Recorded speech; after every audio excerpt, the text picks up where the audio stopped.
The moment Ethan Cole discovered his son's nanny had hacked into his private computer, he was ready to destroy her life. Standing in his penthouse office at midnight, watching security footage of this poor woman touching his billion-dollar secrets, rage consumed him.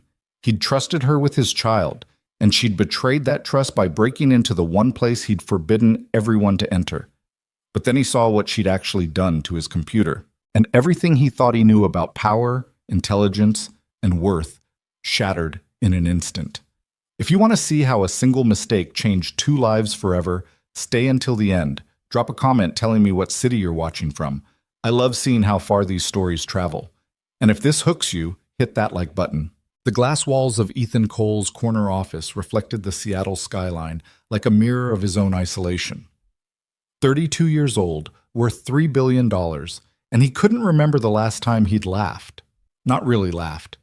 The kind that came from your gut and made you forget, just for a second, that everything in your life was measured, controlled, and ultimately empty. Mr. Cole, the quarterly projections are ready for your review. Ethan didn't look up from his laptop. His assistant's voice was the same as always, efficient, professional, forgettable. He'd had 7 assistants in the past 2 years. Or was it 8? He couldn't remember their names anymore. They all blurred together into one continuous stream of competence and inevitable resignation. Leave them on my desk. Yes, sir. The door closed with a soft click. Ethan continued typing, his fingers moving across the keyboard with mechanical precision. The code on his screen was elegant, beautiful even, but it was also broken. Somewhere in these thousands of lines was a flaw that had his entire engineering team stumped for 3 weeks. A flaw that was currently threatening a $300 million acquisition deal that would close or collapse in 72 hours. His phone buzzed. He ignored it. It buzzed again and again. What? He snapped, answering without checking the caller ID. Daddy? Ethan's entire body went rigid. That small voice cut through his frustration like a knife through paper. Liam. He forced his tone to soften. What's wrong, buddy? When are you coming home? Ava made cookies and she said we have to wait for you, but they smell really good and I don't know if I can wait much longer. Ethan glanced at the corner of his screen. 9:47 p.m. He'd promised to be home by 7. Again. I'll be there soon, okay? Don't wait for me. You can have the cookies. But Ava said, tell Ava I said it's fine. Ethan heard the sharpness creep back into his voice and hated himself for it. I'll be home in an hour. You said that last time, and you didn't come home until I was sleeping. The accusation in his 6-year-old son's voice was worse than any business competitor's attack. Because it was true. All of it. Tonight will be different. That's what you always say. The line went dead. Liam had hung up on him. His 6-year-old son had hung up on him, and Ethan couldn't even blame him for it.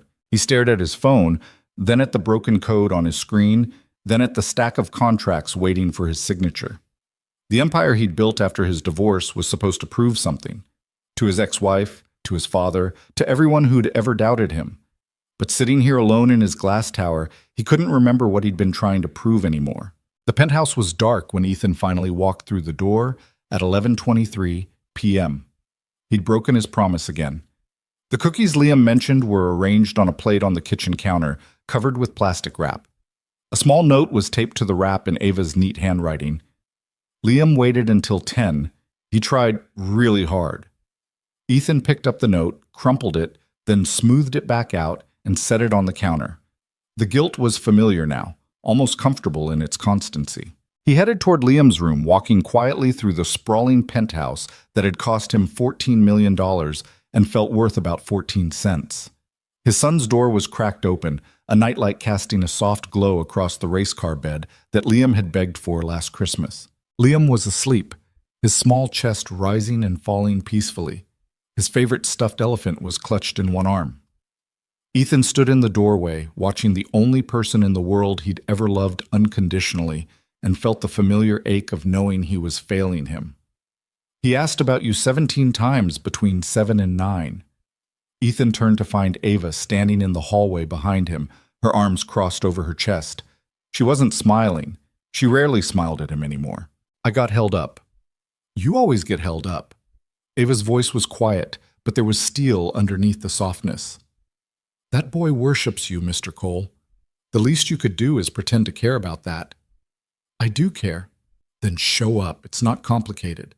She walked past him toward the kitchen, her shoulder brushing his arm. Even that small contact felt charged with disapproval. Ethan followed her, his jaw tight. I'm running a billion-dollar company. Sometimes that requires everyone's running something. Ava was already at the sink, washing the dinner dishes that he paid a housekeeper to wash. But she always did them herself anyway. The difference is most people remember they have a kid who needs them more than their stock portfolio does. You don't know anything about my situation. I know enough. She didn't look at him, just kept scrubbing a pot with focused intensity. I know you weren't there for his school presentation last week where he talked about wanting to be just like his daddy when he grows up. I know you missed his soccer game on Saturday, even though you promised him you'd come. I know he asks me every single morning if today's the day you'll have breakfast with him, and I have to watch his face fall when you're already gone before he wakes up. Each accusation landed like a punch. Ethan wanted to defend himself, to explain about the acquisition, the broken code, the impossible pressure he was under. But standing in his kitchen watching this woman, this poor woman he paid barely enough to cover her rent, wash his dishes, and call him out on his failures as a father, the excuses died in his throat. I'm doing the best I can, he said finally. Ava turned off the water and dried her hands on a towel. When she looked at him, her eyes were sad rather than angry, and somehow that was worse. No, you're not. You're doing the bare minimum and telling yourself it's enough because writing a check is easier than showing up. She hung the towel on the oven handle. But that little boy doesn't need your money, Mr. Cole. He's got more of that than he'll ever use. He needs his father. She walked past him again, heading toward the small room off the kitchen that served as her bedroom. She lived here 5 days a week, caring for Liam while Ethan built his empire and pretended he was doing it all for his son's future. Ava. She stopped but didn't turn around. Thank you for waiting with him, for the cookies, for everything. I don't do it for you. Her voice was quiet. I do it for him, because somebody should. The door to her room closed softly, and Ethan was alone again. Mitch. The next morning, Ethan woke to the smell of pancakes. For a disorienting moment, he thought he was back in his marriage, back when mornings meant family breakfast and his biggest concern was making it to the office by 9. Then reality settled back over him like a cold blanket. He found Liam at the kitchen table, syrup all over his face, chattering to Ava about something that had happened in his dream. Ava was listening with complete attention, asking questions and laughing at his 6-year-old logic. She looked tired. There were shadows under her eyes that suggested she hadn't slept well. But she was present in a way Ethan had forgotten how to be. Morning, buddy, Ethan said, ruffling Liam's hair as he passed. Daddy! Liam's face lit up. Ava made pancakes. Do you want some? They have chocolate chips. I have an early meeting. You could eat fast, Liam said, hopefully. I could talk really fast so you don't miss anything important. Ethan looked at his son, then at Ava, who was very deliberately not looking at him. He thought about the conversation last night, about the crumpled note, about the fact that he couldn't remember the last time he'd eaten breakfast with his son. You know what? The meeting can wait 15 minutes.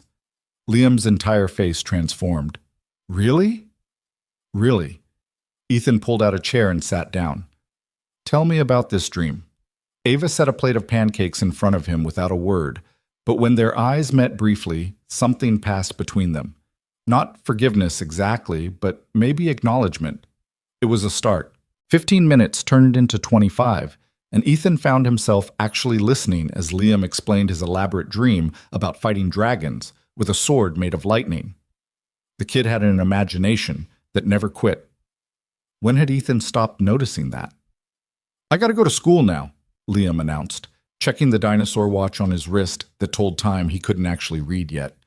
But can we do this tomorrow too? Yeah, buddy, we can do this tomorrow. Promise? Ethan hesitated. He'd broken so many promises already, but Liam was looking at him with those wide, hopeful eyes, and Ethan couldn't bring himself to add another disappointment to the pile. I promise. Ava drove Liam to school, one of her many responsibilities that Ethan paid her for, but never thanked her enough for. The penthouse felt hollow after they left. Ethan stood in the kitchen, looking at the breakfast dishes and the half-eaten pancakes on Liam's plate, and felt something shift inside his chest. He was doing this wrong. All of it. The company's success meant nothing if he lost his son in the process. His phone buzzed with the text from his head engineer. Still no progress on the bug. Meeting at 10 to discuss alternatives. Alternatives. That was corporate speak for "we're screwed."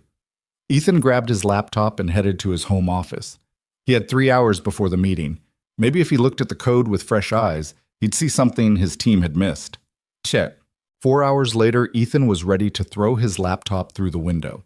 The bug was impossible. It made no sense. The code should work. Everyone agreed the code should work. But somewhere in the interaction between 3 different systems, something was breaking down in a way that defied logic. His phone rang. The lead investor on the acquisition. "Tell me you have good news, Cole." "We're close to a solution," Ethan lied. "You said that 3 days ago. The seller's getting nervous. If we can't guarantee the platform is stable, they're going to walk. And if they walk, we lose the entire Asian market opportunity." "I understand the stakes." "Do you? Because from where I'm sitting, it looks like your golden boy reputation might be tarnished. Maybe you're not the genius everyone thinks you are." The line went dead. Ethan set his phone down carefully, resisting the urge to throw it. His hands were shaking. From stress or anger or fear, he couldn't tell anymore. Maybe all 3. He looked at the code again, stared at it until the lines blurred together.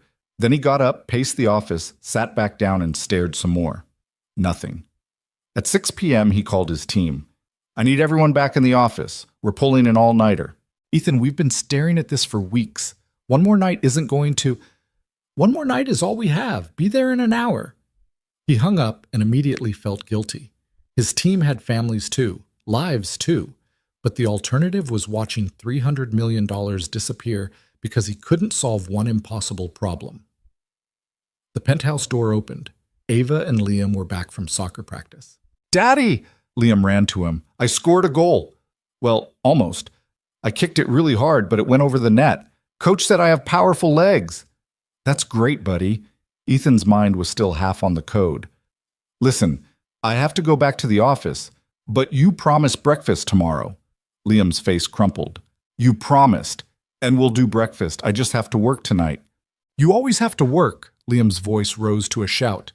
"You promise things and then you don't do them, and I hate it." "Liam, I hate it." Tears were streaming down his face now. "I wish you weren't my daddy anymore." The words hit Ethan like a physical blow.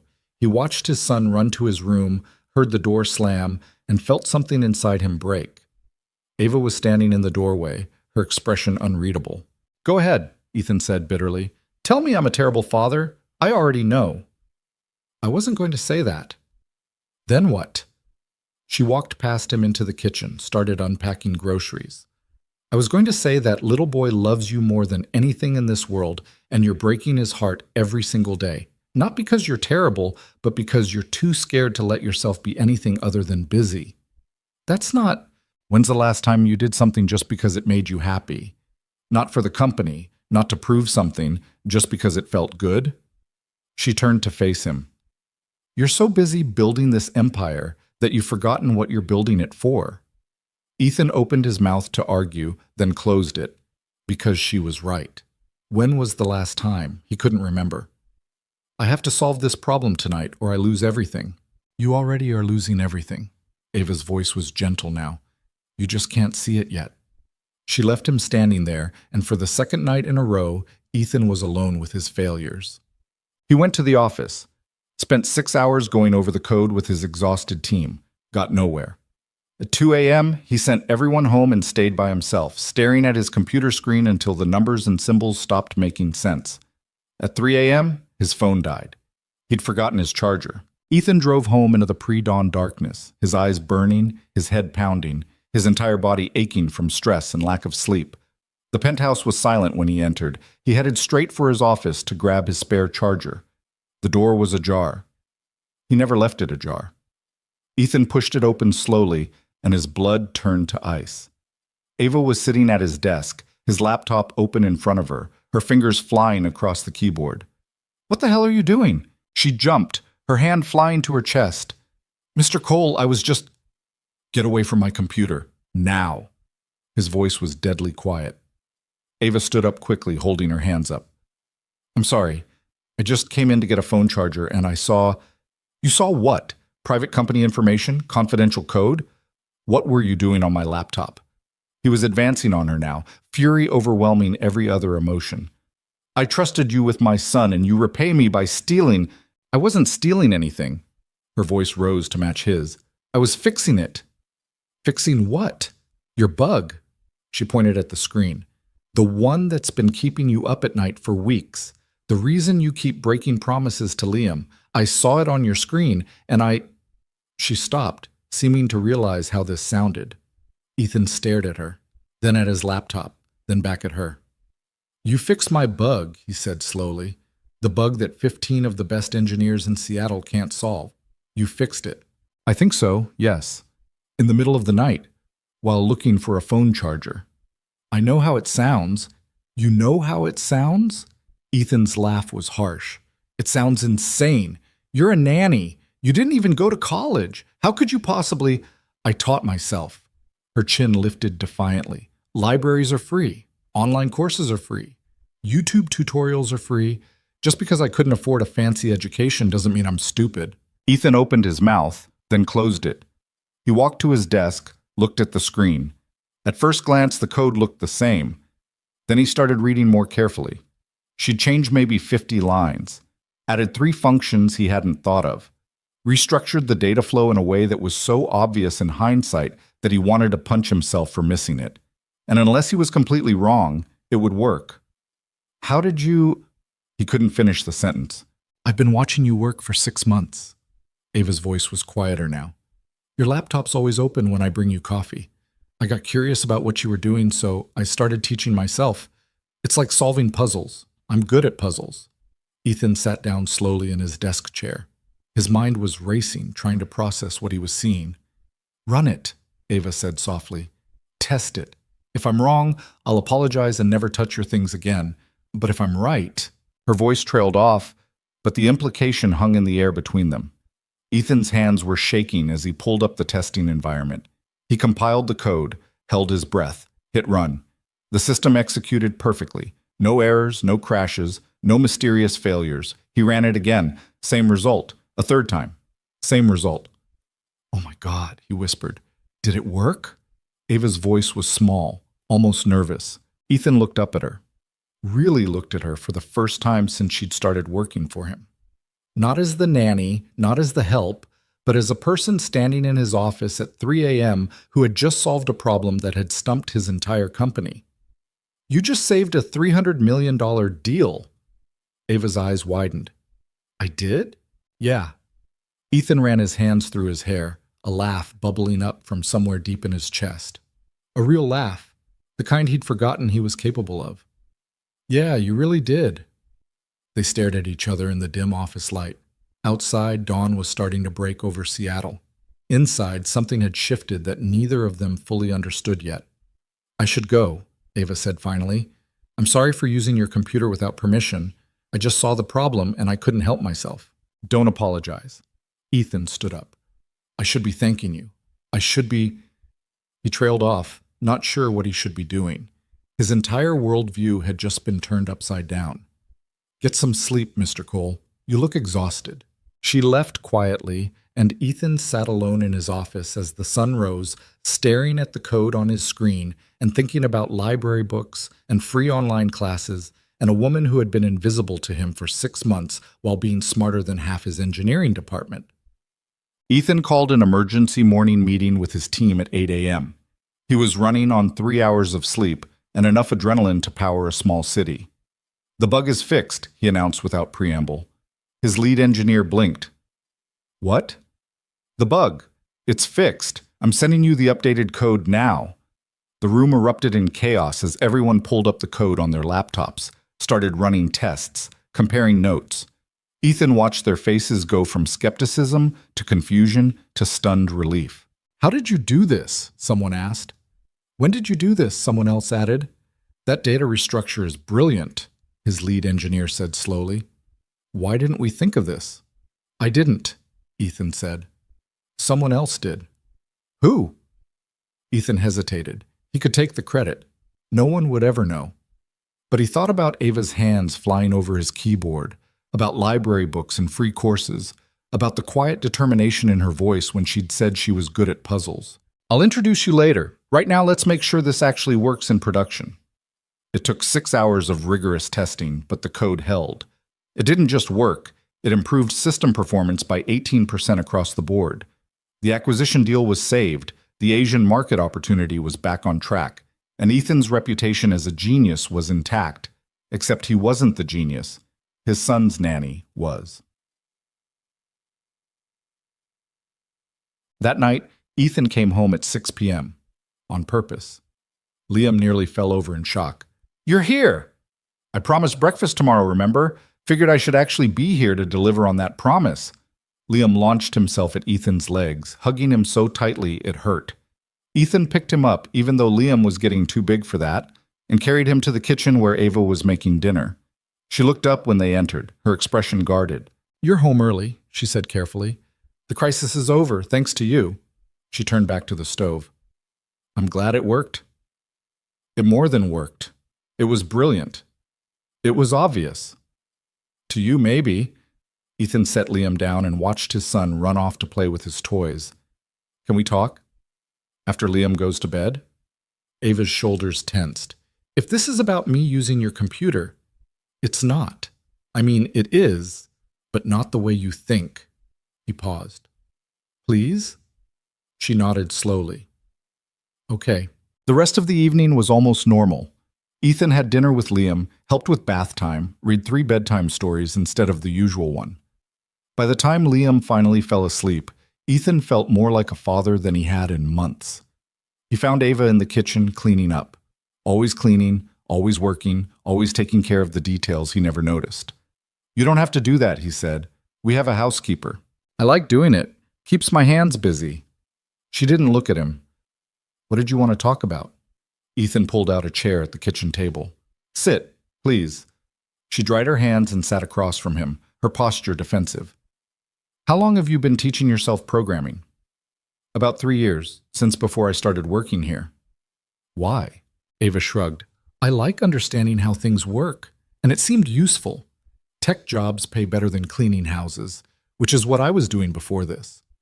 Why didn't you go to college? Study it properly? Her laugh was bitter. College costs money, Mr. Cole. Money I didn't have.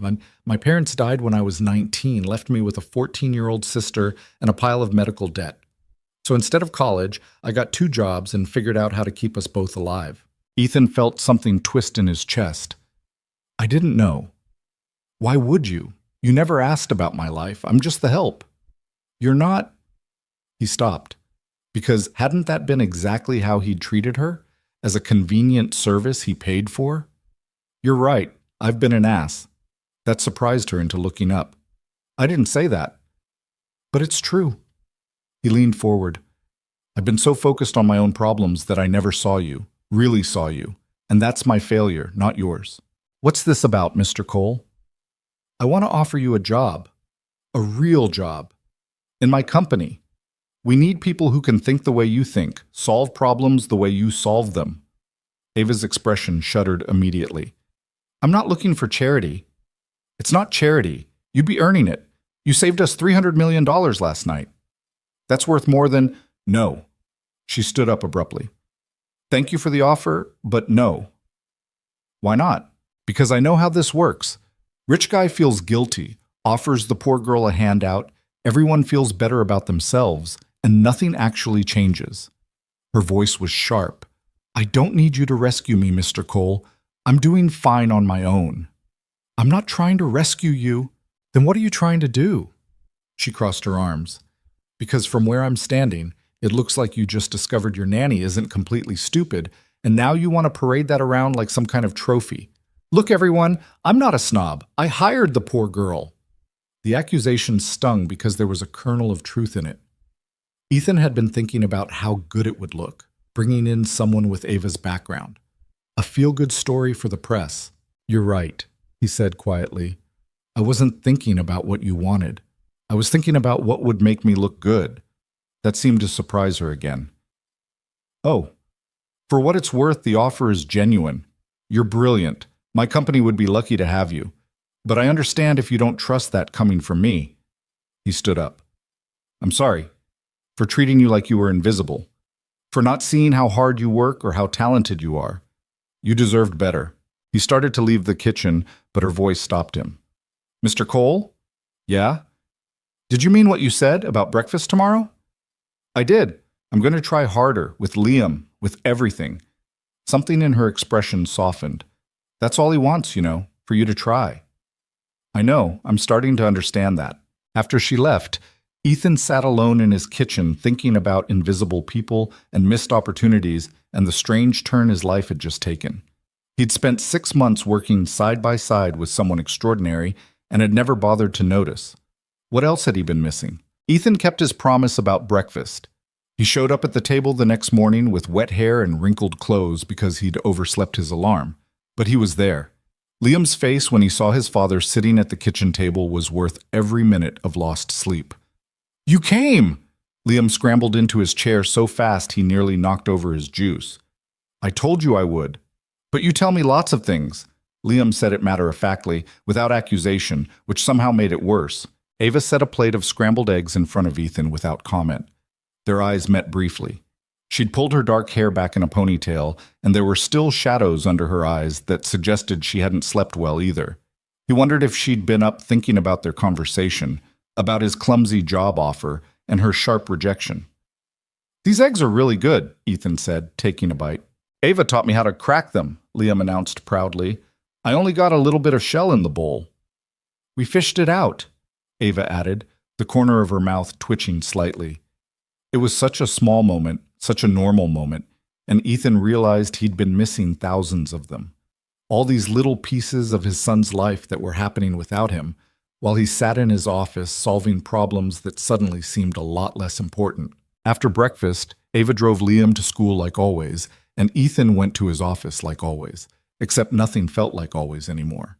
He couldn't stop thinking about what she'd said, about library books and free classes and teaching yourself skills because you had no other choice, about raising a sister at 19 while drowning in medical debt.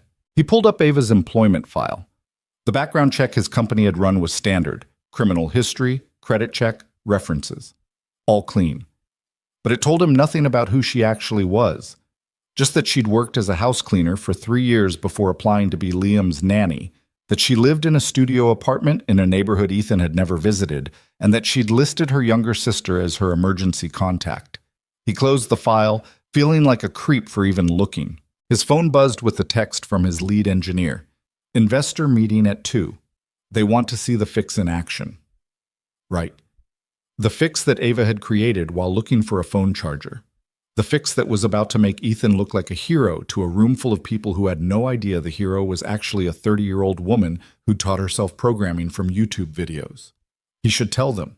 He should walk into that meeting and give credit where it was due. But even as he thought it, Ethan knew he wouldn't. Because explaining how his nanny had solved a problem his engineers couldn't would raise too many questions he didn't want to answer. It would make him look incompetent, make his team look incompetent, and possibly tank the entire deal if the investors lost confidence. So he took the credit, walked into that meeting, demonstrated the fix, accepted the congratulations, and the backslapping and the comments about his genius with a smile that felt like broken glass in his mouth. "You pulled off a miracle, Cole," the lead investor said, shaking his hand. "We were ready to walk. You saved this deal." "Just doing my job," Ethan replied automatically. Except he hadn't. Ava had. And he was letting everyone believe otherwise. The guilt followed him home that evening. He'd promised himself he'd be better, be more present, be more honest. And here he was on day 2, already failing. Liam was doing homework at the kitchen table when Ethan walked in at 7:30. Ava was helping him with math problems, her patience apparently infinite as Liam struggled with subtraction. "But why does the number get smaller when you take away?" Liam asked, frustrated. "That doesn't make sense." "Okay, look." Ava grabbed a handful of grapes from the fruit bowl. "You have 10 grapes. If you eat 3 grapes, how many are left?" Liam counted carefully. 7. "Right. The number got smaller because you took some away. That's subtraction." "Oh." Liam's face cleared. "Can I eat the grapes now?" "After homework." "Ava, You're mean. I know, I'm terrible. But she was smiling as she said it, and Liam was smiling back, and Ethan felt like an intruder in his own kitchen watching this easy warmth between them. "How was your day, buddy?" Ethan asked, pulling out a chair. "Good. We learned about frogs, and Tommy brought his pet frog to class, but then it escaped, and we had to catch it, and Mrs. Henderson screamed really loud." The words tumbled out in an excited rush. "Can I have a pet frog?" "We'll see." "That means no," Liam said to Ava. "Usually does," she agreed. After Liam finished his homework and was settled in front of the TV with his grapes, Ethan found himself alone in the kitchen with Ava again. She was wiping down the counters, her movements efficient and practiced. "I wanted to tell you something," Ethan said. She glanced up warily. "Okay. The investors saw the fix today. The deal is moving forward. Everyone's thrilled." He paused. "I didn't tell them you were the one who solved it." Ava's hand stilled on the counter. "Why are you telling me this?" "Because I feel guilty about it. Because you deserve credit, and I took it instead." He ran his hand through his hair. "Because I'm trying to be more honest, and that starts with admitting when I screw up." "You didn't screw up. You made a business decision." Her voice was neutral. "I get it." "Do you?" "Mr. Cole, I've been poor my whole life. I know how the world works. Rich people take credit for things. Poor people do the work, and everyone pretends that's fair." She went back to wiping the counter. "I'm not surprised. I'm just disappointed I thought you might be different." The words stung because they were true. "I am trying to be different." Trying isn't the same as doing. She left the kitchen, and Ethan sat there feeling like he'd failed another test he hadn't known he was taking. Over the next few days, something strange started happening. Ethan found himself testing Ava. Not consciously at first, but once he realized what he was doing, he couldn't stop. He left a complicated spreadsheet open on his laptop in the kitchen, the kind with broken formulas and circular references that made his accountant weep. When he came back an hour later, all the errors were fixed and there was a post-it note stuck to the screen. "Your index/match formulas were a mess. Fix them. Also, you're using way too many nested IFs. Check column G for a cleaner solution." He left code with deliberate bugs scattered through it. She found every single one and left notes in the comments that were equal parts helpful and mocking, //. "This function doesn't do what you think it does. See line 47. And later, //. "Pretty sure you meant equals equals, not equals. But what do I know? I just taught myself from library books." He left a damaged database that his team had spent 2 days trying to repair. She fixed it in 45 minutes and left a sticky note that said, "Your schema design needs work. Also, index your queries." This was painful to watch. Each time, Ethan felt a mixture of amazement and shame. Amazement because Ava wasn't just competent, she was better than most of the people he paid 6 figures. Shame because he'd spent 6 months treating her like she was nothing more than a convenient service. On Friday evening, he came home to find Ava standing in his office doorway with her arms crossed and an expression that could freeze water. "Are you messing with me?" she demanded. "What?" "The broken spreadsheet, the buggy code, the corrupted database." She ticked them off on her fingers. "You're leaving this stuff out on purpose." "Why?" Ethan had been caught. He could lie, make an excuse, but he was trying to be better. "I wanted to see if you could actually do it, consistently. It wasn't just luck." "So you were testing me?" Her voice was flat. "Yes." "Without asking, without telling me, just leaving traps around your apartment to see if the poor girl could solve them." When she put it like that, it sounded terrible. "I didn't think of it as what? As treating me like a performing monkey?" Her eyes flashed. "Here's a thought, Mr. Cole. If you wanted to know if I could do something, you could have asked me directly instead of playing games." "You're right. I know I'm right." She turned to leave, then spun back around. "And another thing, those notes you've been leaving, the ones asking for help with problems your team can't solve, I'm not doing those anymore." Ethan's heart sank. He had been leaving notes, actual requests for help disguised as casual questions. "Ava, I'm your son's nanny, not your free consulting service. You want my help? Offer me a real job with real pay. Otherwise, stop using me." She walked away, and Ethan stood in his office feeling like the world's biggest idiot. The problem was, she wasn't wrong about any of it. He'd been using her, telling himself it was harmless curiosity when really it was exploitation dressed up in post-it notes. That night, Ethan barely slept. He kept thinking about Ava's face when she'd confronted him, about the anger and hurt underneath her words. She'd trusted him with his son, had been nothing but professional and kind to Liam, and he'd repaid that by treating her like a puzzle to solve rather than a person to respect. The next morning was Saturday. Ava had weekends off, which meant Ethan was on his own with Liam. Usually, he tried to work from home while Liam entertained himself, but today felt different. Today, he actually wanted to be present. "What do you want to do today, buddy?" Liam looked up from his cereal, suspicious. "You're asking me?" "Yeah, I'm asking you. But you always have work." "Not today. Today is just us, so what sounds fun?" Liam's face transformed. "The Science Museum. They have a new dinosaur exhibit, and Ava said she'd take me, but she's not here today, and the Science Museum it is." They spent 4 hours at the museum. Liam dragged Ethan through every exhibit, asking a million questions that Ethan didn't know the answers to but tried to answer anyway. They built a robot together in the engineering lab, launched paper rockets, and stood underneath a suspended T-Rex skeleton while Liam explained everything he knew about dinosaurs with the confidence of a 6-year-old expert. "Did you know the T-Rex couldn't actually roar?" Liam informed him seriously. "Ava told me they probably made sounds more like birds because they're related to birds, even though that seems weird." "Ava told you that?" "Ava tells me lots of things. She's really smart." Liam tugged on Ethan's hand. "Can we get lunch? I'm starving." They ate overpriced museum pizza, and Ethan listened to his son chatter about everything and nothing, and realized he couldn't remember the last time he'd done this. Just existed with Liam without checking his phone every 5 minutes or thinking about work. "This is the best day ever," Liam announced through a mouthful of pepperoni. "Yeah? Yeah, you should not work more often." Ethan laughed. "I'll try, buddy." On the drive home, Liam fell asleep in his car seat, exhausted from the museum. Ethan glanced at him in the rearview mirror. Sticky fingers, messy hair, a smile still on his sleeping face, and felt something crack open in his chest. This was what he'd been missing. This simple, perfect, ordinary day with his son. And he'd almost let his obsession with work steal all of it. Monday morning, Ethan was waiting in the kitchen when Ava arrived at 6:30. She looked surprised to see him up so early. "Mr. Cole." "I owe you an apology." He'd rehearsed this. "A real one, not the half-hearted thing I said the other night." Ava set her bag down slowly. "Okay. You were right about all of it. I was using you, testing you, treating you like a resource instead of a person." He took a breath. "And I'm sorry. It was wrong, and you deserved better."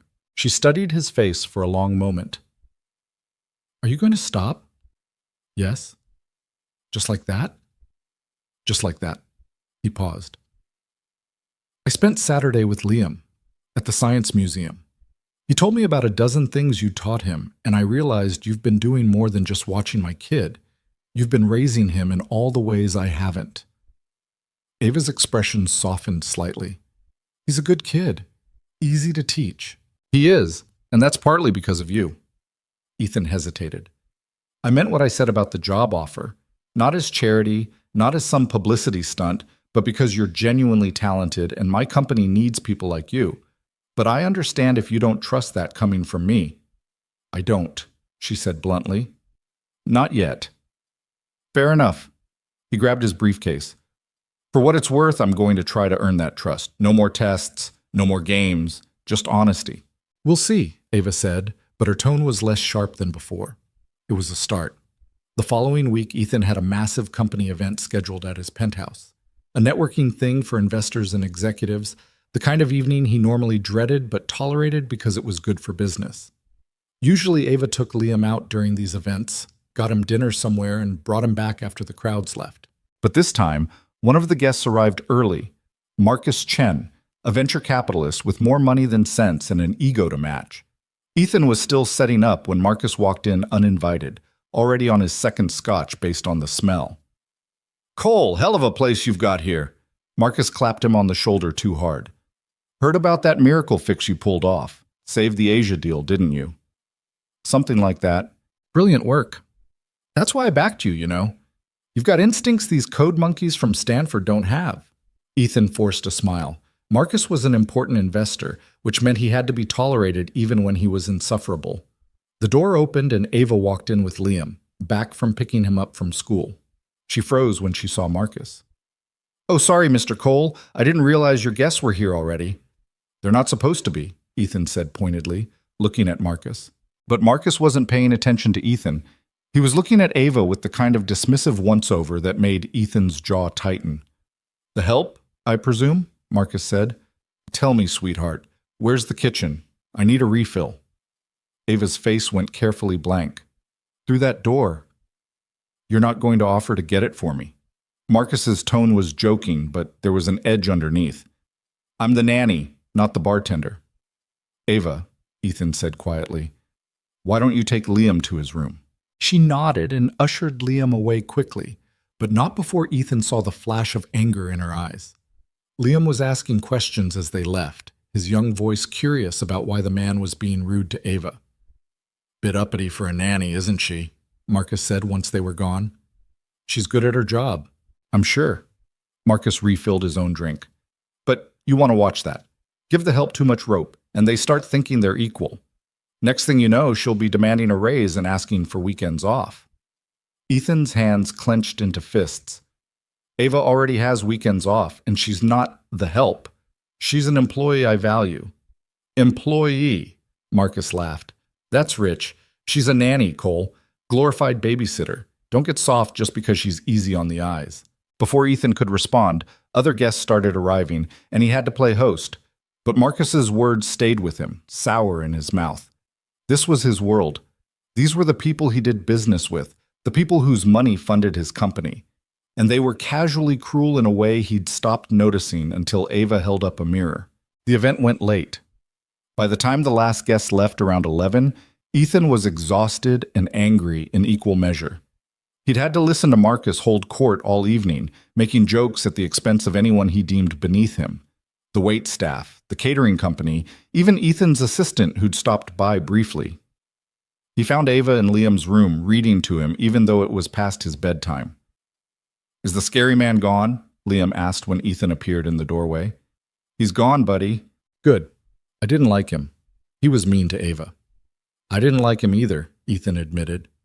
After Liam finally fell asleep, Ethan found Ava in the kitchen cleaning up the glasses the caterers had missed. She didn't look up when he entered. "You don't have to do that." "I know." She kept washing. "I'm sorry about Marcus. He was out of line." "He was honest." Ava set a glass in the dish rack. "That's how people like him see people like me. As the help. As beneath them." "He's an ass." "He's rich and powerful, which means he gets to be an ass without consequences." She finally looked at Ethan. "You think he's unique? He's not. He's just willing to say out loud what most of your friends think quietly." "They're not my friends." "Business associates, then. Same difference." She dried her hands. "That's why I can't take your job offer, Mr. Cole, because I've seen your world now. I've watched how people like Marcus operate, how they look at people like me. And I don't want any part of it. Not everyone is like that." "Enough are." She headed toward her room, then paused. "Your son asked me tonight if all rich people were mean. You know what I told him?" Ethan shook his head. "I told him his daddy wasn't, that you were trying to be better." Her eyes met his. "Don't make me a liar." She closed her door, and Ethan stood alone in his kitchen thinking about Marcus Chen and casual cruelty and the fact that he'd been friends with people like that for years without really seeing what they were. The next morning, Ethan called Marcus. "Chen, it's Ethan Cole. I need to talk to you about last night." "Great party, wasn't it? Your nanny ever loosen up, or is she always that uptight?" "I'm pulling my company from your investment portfolio." Silence. Then, "What?" "You heard me. I don't want your money anymore. I'll buy out your shares at market value, but we're done." "Are you insane? Do you know what I've done for your company?" "I do, and I'm grateful. But I'm also not going to work with someone who treats my employees the way you treated Ava last night." Marcus laughed. "You're tanking a multi-million-dollar investment relationship over a nanny?" "Over basic human decency, yeah." "You're making a mistake, Cole." "Probably, but it's my mistake to make." Ethan hung up before Marcus could respond. His hands were shaking. He'd just cost himself roughly $15 million in immediate capital and potentially more in future opportunities. Marcus was connected, influential. He'd spread word that Ethan was difficult to work with, unstable. But Ethan looked at himself in the reflection of his office window and saw someone he didn't completely hate, for the first time in a long while. His phone rang, his CFO. "Please tell me you didn't just dump Marcus Chen." "I did." "Are you out of your mind? We needed that capital for the expansion." "We'll find other investors." "Other investors who don't mind that you torched a relationship over nothing?" "It wasn't nothing." "Ethan, I'm not arguing about this. Find me investors who aren't casually cruel to service workers, or I'll find them myself." He hung up and immediately wondered if he'd just destroyed his company. But then he thought about Liam asking if all rich people were mean, and Ava telling his son that Ethan wasn't, and he knew he'd made the right call, even if it cost him everything. Later that evening, Ava cornered him in his office. "Did you really fire Marcus Chen?" "He's an investor, not an employee. But yes, I cut ties with him." "Why?" "Because he was rude to you, and because I'm tired of pretending people like that are acceptable just because they have money." Ava stared at him. "You just lost millions of dollars. 15 million, give or take. Over me? Over basic decency. You were right about my world, about how people operate in it, and I'm done being complicit in that just because it's profitable." She sank into the chair across from his desk. "You're insane." "Probably. Your company could tank." "It could." Ethan leaned back. "But Liam asked me last night if all rich people were mean, and you told him I wasn't. I figured I should try to live up to that." Something shifted in Ava's expression. The wall she kept between them cracked just slightly. "That was incredibly stupid." "Yeah. And kind of amazing." Ethan smiled. "Yeah? Don't let it go to your head." But she was almost smiling too. "For the record, I still don't trust you completely." "I know. But maybe you're not totally hopeless." "I'll take it." She stood up to leave, then hesitated in the doorway. "Thank you for standing up for me. No one's ever done that before." "They should have," Ethan said quietly. After she left, Ethan sat in his office and thought about bridges burned and principles rediscovered, and the strange way his life was reshaping itself around this woman who kept challenging him to be better than he'd ever bothered to be before. The fallout from cutting Marcus Chen was worse than Ethan expected. By the end of the week, 3 other investors had pulled out, spooked by what they called his erratic behavior. His CFO quit. 2 board members demanded an emergency meeting to discuss his fitness to lead. Ethan sat through that meeting listening to men in expensive suits tell him he'd lost perspective, that he was letting personal feelings interfere with business decisions, that a company couldn't be run on principles alone. "You're right," he said when they finally stopped talking. "A company can't be run on principles alone, but it also can't be run without them. And if the price of keeping investors like Marcus Chen is tolerating how he treats people, then I don't want his money." "This isn't about one investor," Donald Prescott said. He was the oldest board member, a man who'd known Ethan's father. "This is about you making emotional decisions that affect everyone who works for this company. You have responsibilities." "I know." "Do you? Because from where we're sitting, it looks like you're having some kind of crisis and taking the whole company down with you." Ethan wanted to argue, but the truth was they weren't entirely wrong. He was making emotional decisions. He was changing the rules he'd operated under for years. And he couldn't fully explain why, except that watching Marcus Chen treat Ava like she was worthless had made him physically ill. "I'll find new investors," Ethan said finally. "Better ones. Give me 30 days. And if you can't, then you can vote me out. But I'm not apologizing for having standards." The meeting ended badly. Ethan went home at 3 in the afternoon, something he never did, and found Ava in the kitchen making cookies with Liam. They both looked up in surprise when he walked in. "You're home early," Ava said carefully. "Rough day." Liam abandoned his cookie dough and threw himself at Ethan's legs.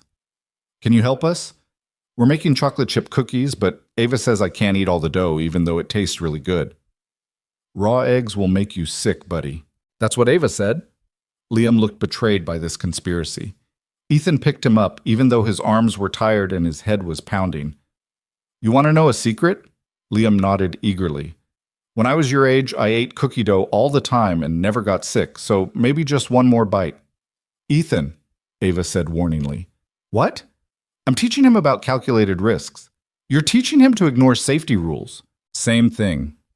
But Ethan was smiling despite everything, and when Ava rolled her eyes at him, he felt something warm settle in his chest.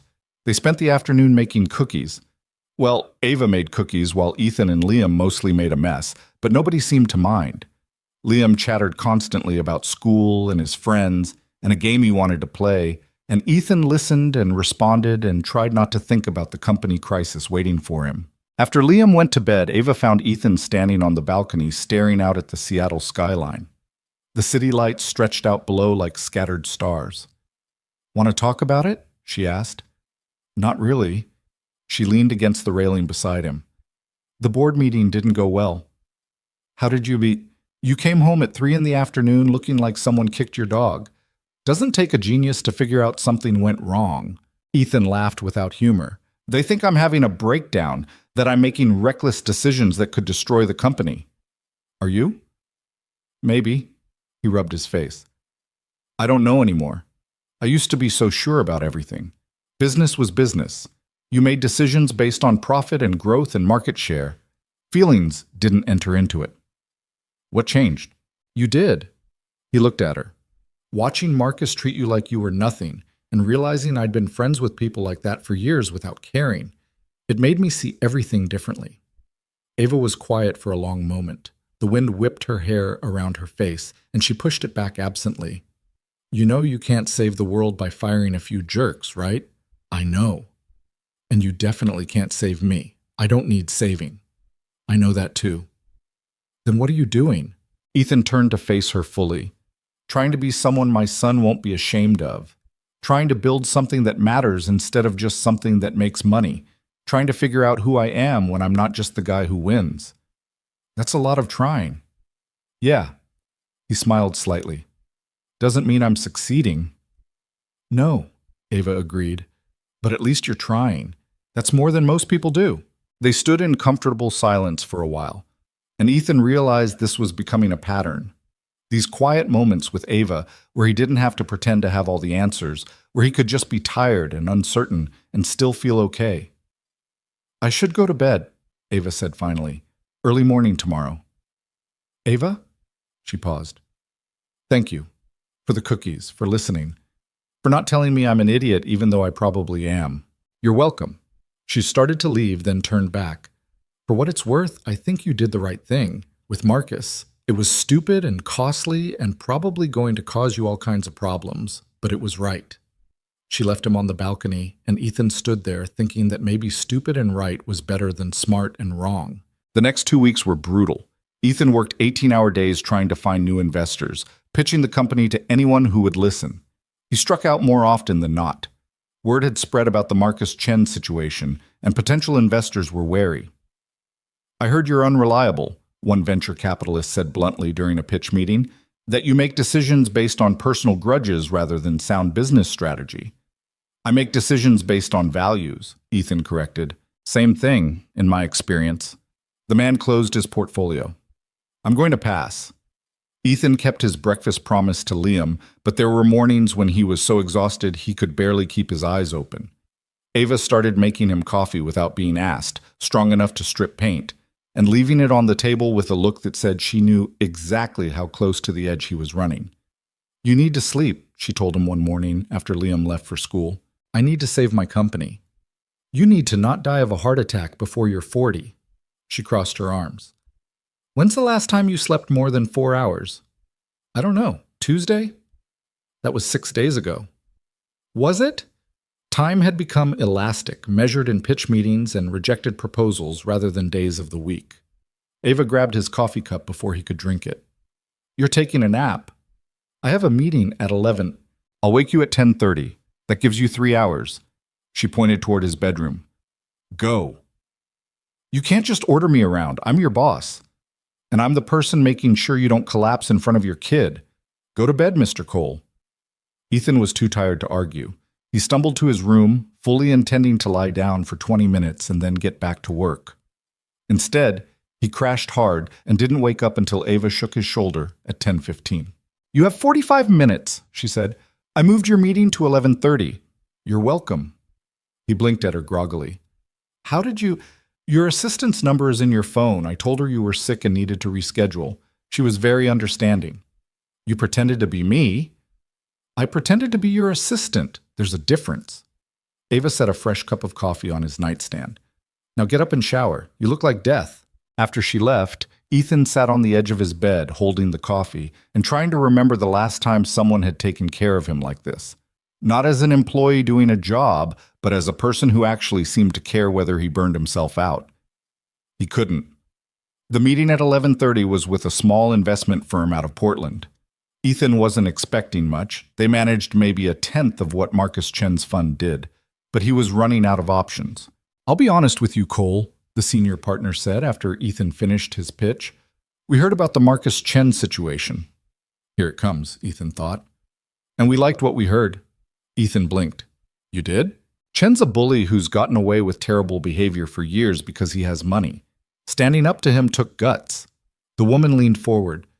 "We're interested in companies with strong values and leadership that backs those values up with action. So yes, we're interested. Let's talk numbers." Ethan walked out of that meeting with a provisional commitment for $12 million in funding, pending due diligence. It wasn't enough to replace everything he'd lost, but it was a start. Proof that maybe he hadn't destroyed everything after all. He went home that evening at a reasonable hour for once, and found Liam and Ava building an elaborate castle out of Legos in the living room. "Daddy, look!" Liam pointed at a crooked tower. "This is the dragon's lair. Ava helped me make it breathe fire. Well, pretend fire. Real fire would be dangerous." "Very dangerous," Ethan agreed, sitting down on the floor beside them. "Can I help?" "You can build the moat," Liam decided, "but you have to make it deep enough that the dragon can't cross it." They spent an hour building. Ethan's moat was structurally unsound and collapsed twice, but Liam thought it was hilarious both times. Ava built a bridge that was actually pretty impressive from an engineering standpoint, and Ethan found himself watching her hands as she snapped the small plastic pieces together with confident precision. "You're staring," she said without looking up. "Sorry." "I didn't say stop." The corner of her mouth twitched. "I said you're staring." Liam was oblivious, narrating an elaborate story about the dragon and a knight and a princess who didn't need rescuing because she had a sword. Ethan listened and built his terrible moat and felt something he hadn't felt in years. Content. That was the word. He felt content. After Liam went to bed, Ethan found himself lingering in the kitchen while Ava cleaned up the Legos. It was becoming a habit, these evening conversations with her. He looked forward to them more than he wanted to admit. "Good day?" she asked. "Better than expected. Got a provisional funding commitment." "That's great." She looked genuinely pleased. "See? Not destroying the company after all." "Jury's still out on that." He grabbed a beer from the fridge, then held up a second one. "Want one?" Ava hesitated, then nodded. Ethan handed it to her, and they stood in the kitchen drinking beer in comfortable silence. "Can I ask you something?" Ethan said finally. "Sure. Why did you become a nanny? I mean, you're clearly smart enough to do anything. Why this?" Ava took a long drink before answering. "Flexible hours, cash pay under the table when I needed it, and kids don't judge you for not having a college degree." "That's it?" "That's it." She set her beer down. "Not everyone gets to follow their dreams, Mr. Cole. Some of us just survive and hope that's enough." "Do you have dreams? Things you want that aren't just survival?" She looked at him for a long moment. "Everyone has dreams. The trick is not letting them hurt you when they don't come true." "That's a depressing way to live." "That's a realistic way to live." But her voice was soft, not bitter. "You grow up with money. You think anything is possible. You grow up without it. You learn the difference between possible and probable pretty quick." "What would you do?" Ethan pressed. "If money wasn't an issue, if you could do anything." "I don't play that game." "Why not?" "Because it's pointless." She picked up her beer again, swirled it absently. "Fantasizing about things I can't have doesn't make my life better. It just makes it harder to appreciate what I do have." "Which is?" "A roof over my head, a job that doesn't destroy my body, a kid who makes me laugh every day." She met his eyes.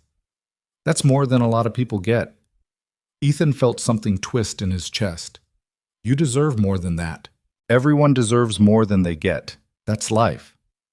It doesn't have to be. For people like you, maybe. Ava's voice was gentle but firm. But for people like me? Yeah, it does. And that's okay. I've made peace with it. Ethan wanted to argue, wanted to tell her she was wrong, that she could have anything she wanted if she just tried. But he was starting to understand that was exactly the kind of privileged thinking Ava had been calling him out on for weeks. His world and her world operated under completely different rules, and pretending otherwise was insulting to everything she'd survived. I'm sorry, he said instead. For what? For not understanding, for thinking I could fix things just by throwing money at them, for being blind to how hard you've had to work for things I took for granted. Ava studied him with those dark, intelligent eyes. You're learning. That's something.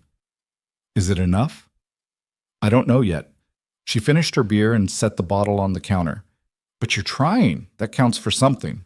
After she went to bed, Ethan sat alone in his kitchen and thought about dreams deferred and survival masquerading as life, and a woman who'd taught herself programming from library books because she'd never had the luxury of believing anything was possible. 3 days later, Seattle was hit by the worst storm of the year. Rain hammered against the windows like bullets, and wind howled through the city with enough force to knock out power in half the neighborhoods. Ethan's penthouse lost electricity at 8 p.m., right in the middle of an important video call with the Portland investors. His laptop died mid-sentence. His phone started draining immediately as it searched for a signal, and the entire penthouse was plunged into darkness except for the emergency lighting in the hallways. Great, Ethan muttered, fumbling for his phone's flashlight. He found Liam in his room, huddled under his covers with his stuffed elephant. The kid was terrified of storms. Hey, buddy, you okay? Is the power coming back? Probably not for a while. Ethan sat on the edge of the bed. But we're safe. The building's solid. Just a lot of noise. I don't like it. I know. Ethan pulled Liam into a hug. Want to camp out in the living room? We can light some candles, make it an adventure. Liam nodded against his chest, and Ethan carried him out to the living room where Ava was already setting up candles on the coffee table. I raided your emergency supplies, she said without looking up. Hope you don't mind. Not at all.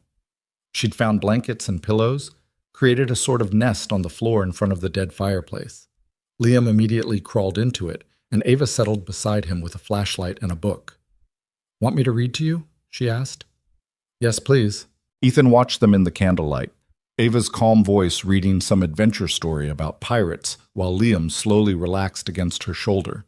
The storm raged outside, shaking the windows, but inside this bubble of blankets and candlelight, everything felt safe. His phone buzzed with a text from his lead engineer. Multiple server crashes. Need you now. Then another. This is bad. Really bad. Ethan's stomach dropped. He stepped into the hallway to make a call, but the signal was terrible. Broken sentences, cutting out every few seconds. Complete failure. Can't access. Losing data. I can't hear you, Ethan said. The storm is, need to fix this, or everything. The call dropped completely. Ethan tried calling back 3 times, but it wouldn't connect. He pulled up his laptop, but without power, and with the battery dead, it was useless. He was cut off. His company was in crisis and he was trapped in a dark penthouse with no way to help. The panic hit him like a wave. Everything he'd built, everything he'd fought for, could be collapsing right now and he couldn't do anything about it. The investors would pull out. The board would vote him out. He'd lose it all because he couldn't be there when it mattered most. Ethan sank down against the hallway wall, his breathing shallow and rapid. His hands were shaking. The walls felt too close. He couldn't breathe, couldn't think, couldn't... Ethan. Ava was kneeling in front of him, her hands on his shoulders, her face close to his. Breathe with me. In through your nose, out through your mouth. I can't. The company... Breathe first, company second. Her voice was firm but not unkind. In, out, come on. He focused on her face in the dim light, on her steady breathing, and slowly his own breathing matched hers. The panic receded slightly, enough for him to think. My servers are crashing, he managed. My team called, but I can't reach them. I can't fix it. Where's your laptop? Dead. No power. You have a backup battery in your office. I've seen it. She stood up, pulling him with her. Come on. She was right. Ethan had a massive backup battery that he'd bought during a previous outage and never actually used. Ava found it in 60 seconds, plugged in his laptop, and within 3 minutes he was staring at his email. 14 messages from his team, all panicked, all describing the same catastrophic failure across multiple systems. "I need to see the actual systems," Ethan said, "but I can't access them remotely without the VPN configured correctly." Ava was looking over his shoulder at the screen. "Your setup is wrong. The encryption protocol changed last month, but nobody updated the client." "How do you know that?" "I pay attention." She reached past him for the keyboard. "May I?" Ethan slid over, too stressed to question it. Ava's fingers flew across the keys, typing commands he barely followed. Within 2 minutes, she'd reconfigured his VPN and gotten him access to the company servers. "There," she said, "you're in." Ethan pulled up the system logs and felt his blood run cold. This wasn't just a crash, this was a cascading failure across every major system. Data corruption, broken connections, processes terminating randomly. It was chaos. "What caused this?" Ava asked, reading over his shoulder. "I don't know. It doesn't make sense. These systems don't even talk to each other directly. But they all connect to the same database cluster." Ethan pulled up the database logs. Ava was right. Everything routed through the central cluster, and the cluster was showing signs of massive corruption. "This is going to take hours to fix," Ethan said, his voice hollow. "Maybe days. And without power, I can't. The battery will last 6 hours if you're careful." Ava was still studying the logs. "Can I ask you something?" "What?" "Did anything change in the last 48 hours? Any updates? Any new deployments?" Ethan thought back. "We pushed a minor update Tuesday. Just some optimization tweaks." "Show me the deployment logs." He pulled them up. Ava read through them quickly, her expression focused in a way that reminded Ethan of watching her fix his original bug weeks ago. "There," she said, pointing. "That optimization script. It's running a cleanup process every 15 minutes. So it's deleting cache files that your other systems are still using. Every time it cleans up, it breaks active connections. The other systems try to reconnect, but the cleanup script runs again before they can stabilize. It's a loop." Ethan stared at the logs. She was right. The pattern was clear once you knew what to look for. "How did you see that so fast?" "Because I'm not looking for complicated problems. Sometimes the obvious answer is the right answer."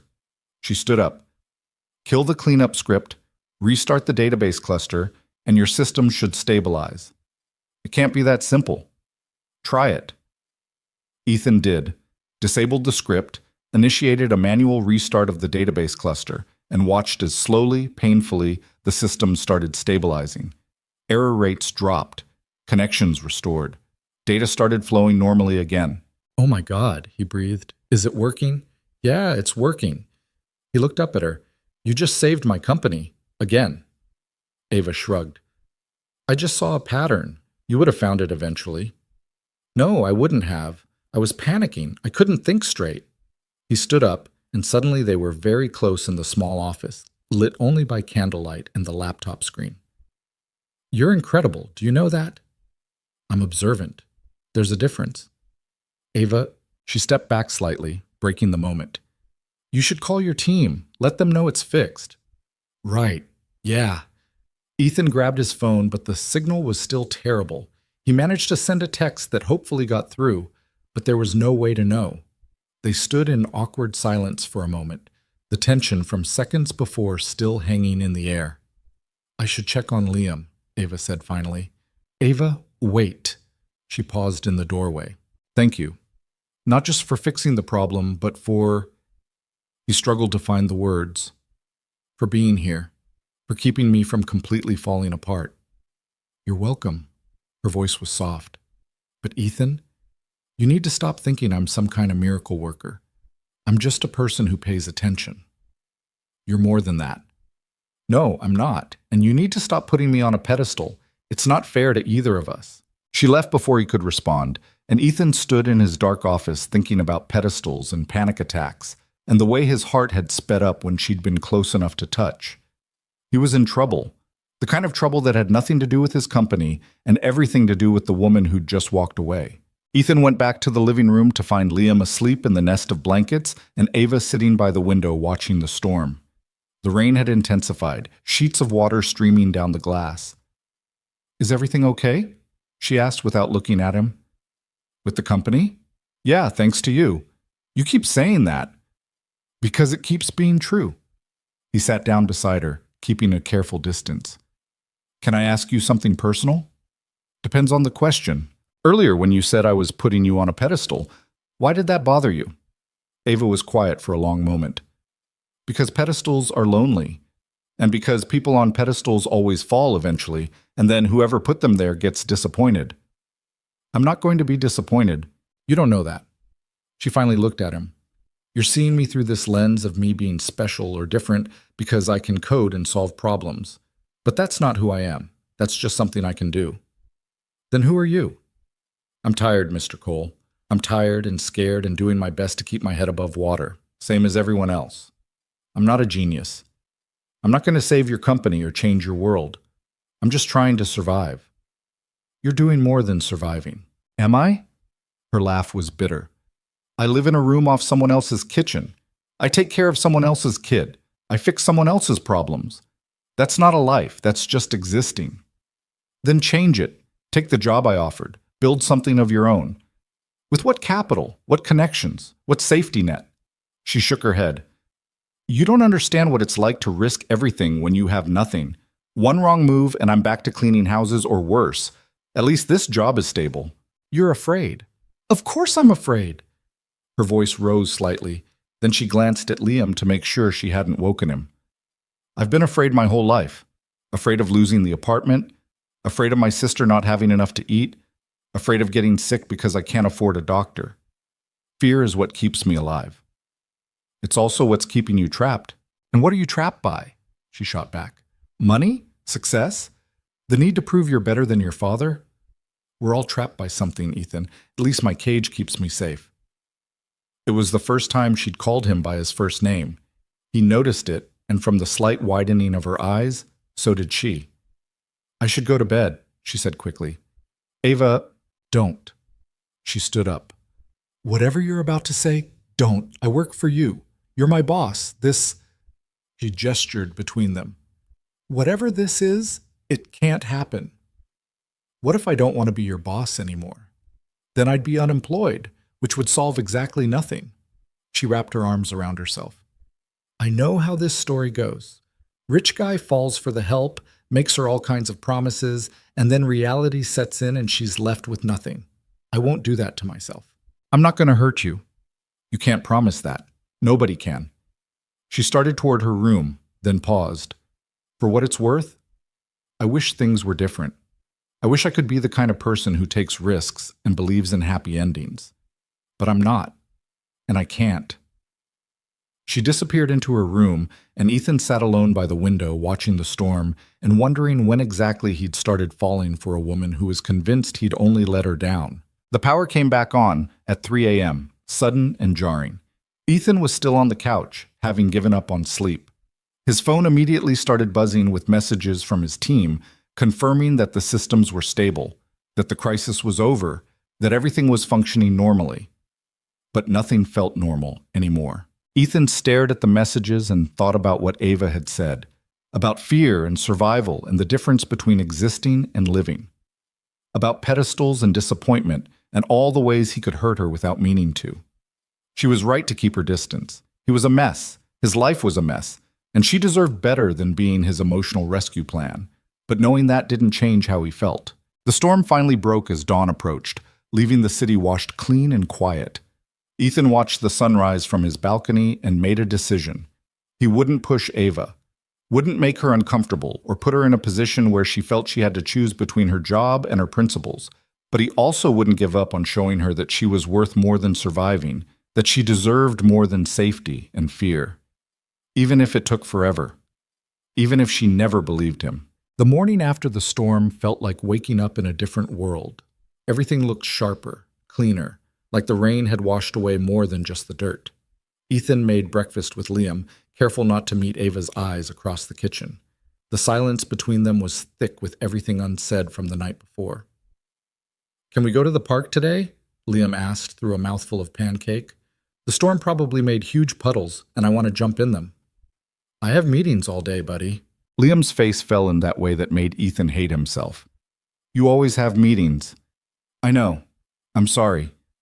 I can take him, Ava said quietly. If that's okay. That would be great, thank you. Ethan risked a glance at her, but she was focused on wiping syrup off Liam's face. After they left, the penthouse felt emptier than usual. Ethan went to his office and tried to focus on work, but his mind kept circling back to Ava standing by the window saying she couldn't take risks, couldn't believe in happy endings. The resignation in her voice had gutted him. His phone rang. The Portland investors. Cole, we need to talk about last night. Ethan's stomach dropped. The server issues? We saw the alerts. Looked bad. How bad was it really? He could lie, minimize it, make it sound like no big deal. That's what the old Ethan would have done. But he was trying to be different now. It was catastrophic for about 3 hours, complete system failure, but we identified the root cause and fixed it. 3 hours? The investor's voice was sharp. That kind of downtime could have cost you millions. It could have, but it didn't. Who fixed it? Your head engineer? Ethan hesitated. This was the moment. He could take credit again, protect his image, keep everything simple, or he could tell the truth and deal with whatever came next. My son's nanny fixed it. Silence on the other end. Then, I'm sorry, what? Ava Brooks. She's been teaching herself programming for 3 years. She identified the problem in about 10 minutes and walked me through the fix. More silence. Ethan could practically hear the investor's thoughts churning. You're telling me a nanny with no formal education solved a problem your entire engineering team couldn't handle? That's exactly what I'm telling you. That's either the most impressive thing I've heard all year or a serious indictment of your hiring practices. Probably both, Ethan admitted. The investor laughed. Well, at least you're honest about it. Look, we're still interested, but we need to meet this woman. If she's as good as you say, we want to understand why she's not already on your team. She turned down my job offer. Then make her a better offer. Someone with that kind of raw talent doesn't come along often. Don't let pride or bureaucracy get in the way. After the call ended, Ethan sat staring at his phone. Make her a better offer. Easier said than done when the woman in question had made it clear she didn't trust him, his world, or his motives. But maybe that was the problem. He'd been offering her a job when what she actually needed was something else entirely. He just had to figure out what. 3 days later, Ethan's company held its annual Innovation Summit. It was a big deal. 200 employees, 50 investors, demonstrations of new technology, speeches about the future. Ethan usually dreaded these events, but this year he had a plan. A risky, possibly stupid plan that Ava was going to hate. The summit was held in a downtown hotel ballroom. Ethan gave his opening remarks, talked about the company's growth and vision, the usual CEO platitudes. But halfway through his speech, he went off script. I want to tell you about something that happened a few weeks ago, he said, watching the audience settle into attentive silence. We had a critical bug that threatened a $300 million acquisition. My team of elite engineers, people with degrees from Stanford and M1T, worked on it for weeks. They couldn't solve it. He paused, letting that sink in. Then someone with no formal education, no corporate experience, and no access to our usual resources looked at the problem for about 20 minutes and fixed it. Not just fixed it, made it better. Murmurs rippled through the crowd. Ethan could see his board members exchanging worried glances. That person is in this room today. Ava Brooks, could you stand up, please? Ethan watched Ava's face go through several emotions in rapid succession. Confusion, alarm, then pure fury. She was sitting in the back row, having only agreed to come because Liam had begged her to watch his dad give a speech. She stood slowly, her hands clenched at her sides. Ava has been working as my son's nanny for 6 months. In that time, she's also saved my company twice. Not because I asked her to, but because she saw problems that needed solving, and she solved them. She taught herself programming from library books and free online courses because she couldn't afford college. She's smarter than half the people in this room and more innovative than most. The audience was dead silent now. Ethan could see some people looking at Ava with interest, others with skepticism, still others with the kind of calculating assessment that made his skin crawl. I've spent my career believing that success came from the right schools. the right connections, the right pedigree. Ava proved me wrong. Talent doesn't care about your bank account or your zip code. It just is. And we're fools if we keep ignoring it because it doesn't come in the package we expect. He looked directly at Ava. Her face was unreadable. So here's what I'm proposing. Starting next month, my company is launching a new initiative. We're going to partner with public libraries and community centers to offer free coding workshops and mentorship programs. We're going to create scholarships and internships specifically for people without traditional educational backgrounds. And we're going to actively recruit talent from places we've been ignoring. The applause started slowly, then built. People were standing, investors were nodding, but Ethan only cared about one person's reaction, and Ava was already pushing her way toward the exit. He found her in the hotel lobby 20 minutes later, after the speech ended, and he'd escaped the crowd of people wanting to congratulate him or pitch their own ideas. "That was unforgivable," she said before he could speak. "You had no right to put me on display like that." "You're right. I'm sorry." "You're sorry?" Her voice shook. "You just told 200 people my entire life story without asking. You used me as a prop for your corporate redemption arc, and you think sorry covers that?" "No, I don't." Ethan stepped closer. "I screwed up. I should have talked to you first. I should have asked permission. I was so focused on trying to prove a point that I didn't think about how it would make you feel. You never think about how things make me feel." Ava's eyes were bright with angry tears. "You just do whatever seems right to you and expect everyone else to fall in line. That's not partnership, Ethan. That's you playing savior again." "I'm not trying to save you." "Yes, you are. That whole speech was about how you discovered this hidden gem and now you're going to share it with the world. Like I'm some kind of charity case you get to parade around." She swiped at her eyes furiously. "I told you I didn't want to be on a pedestal. I told you I needed to be safe. And you just destroyed any chance I had of staying invisible." The truth of that hit Ethan like a punch. She was right. He'd exposed her, put a spotlight on her, made her vulnerable in ways she'd specifically asked him not to. "I can fix this." "How? By giving another speech? By throwing more money at the problem?"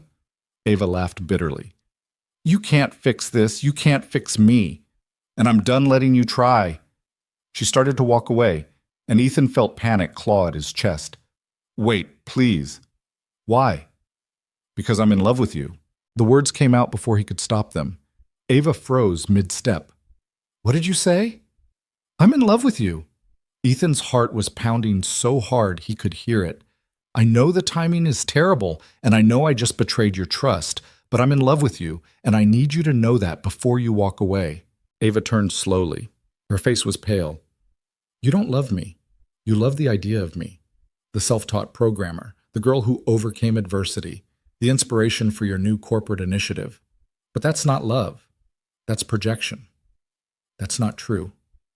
Isn't it?" She crossed her arms. "Tell me one thing about me that has nothing to do with how smart I am or how much I've overcome. One thing." Ethan opened his mouth, then closed it. His mind raced through everything he knew about her. She fixed his code. She raised her sister. She taught herself programming. You can't, can you?" Ava's voice was soft now, sad. "Because you don't actually know me, Ethan. You know my circumstances. You know my skills.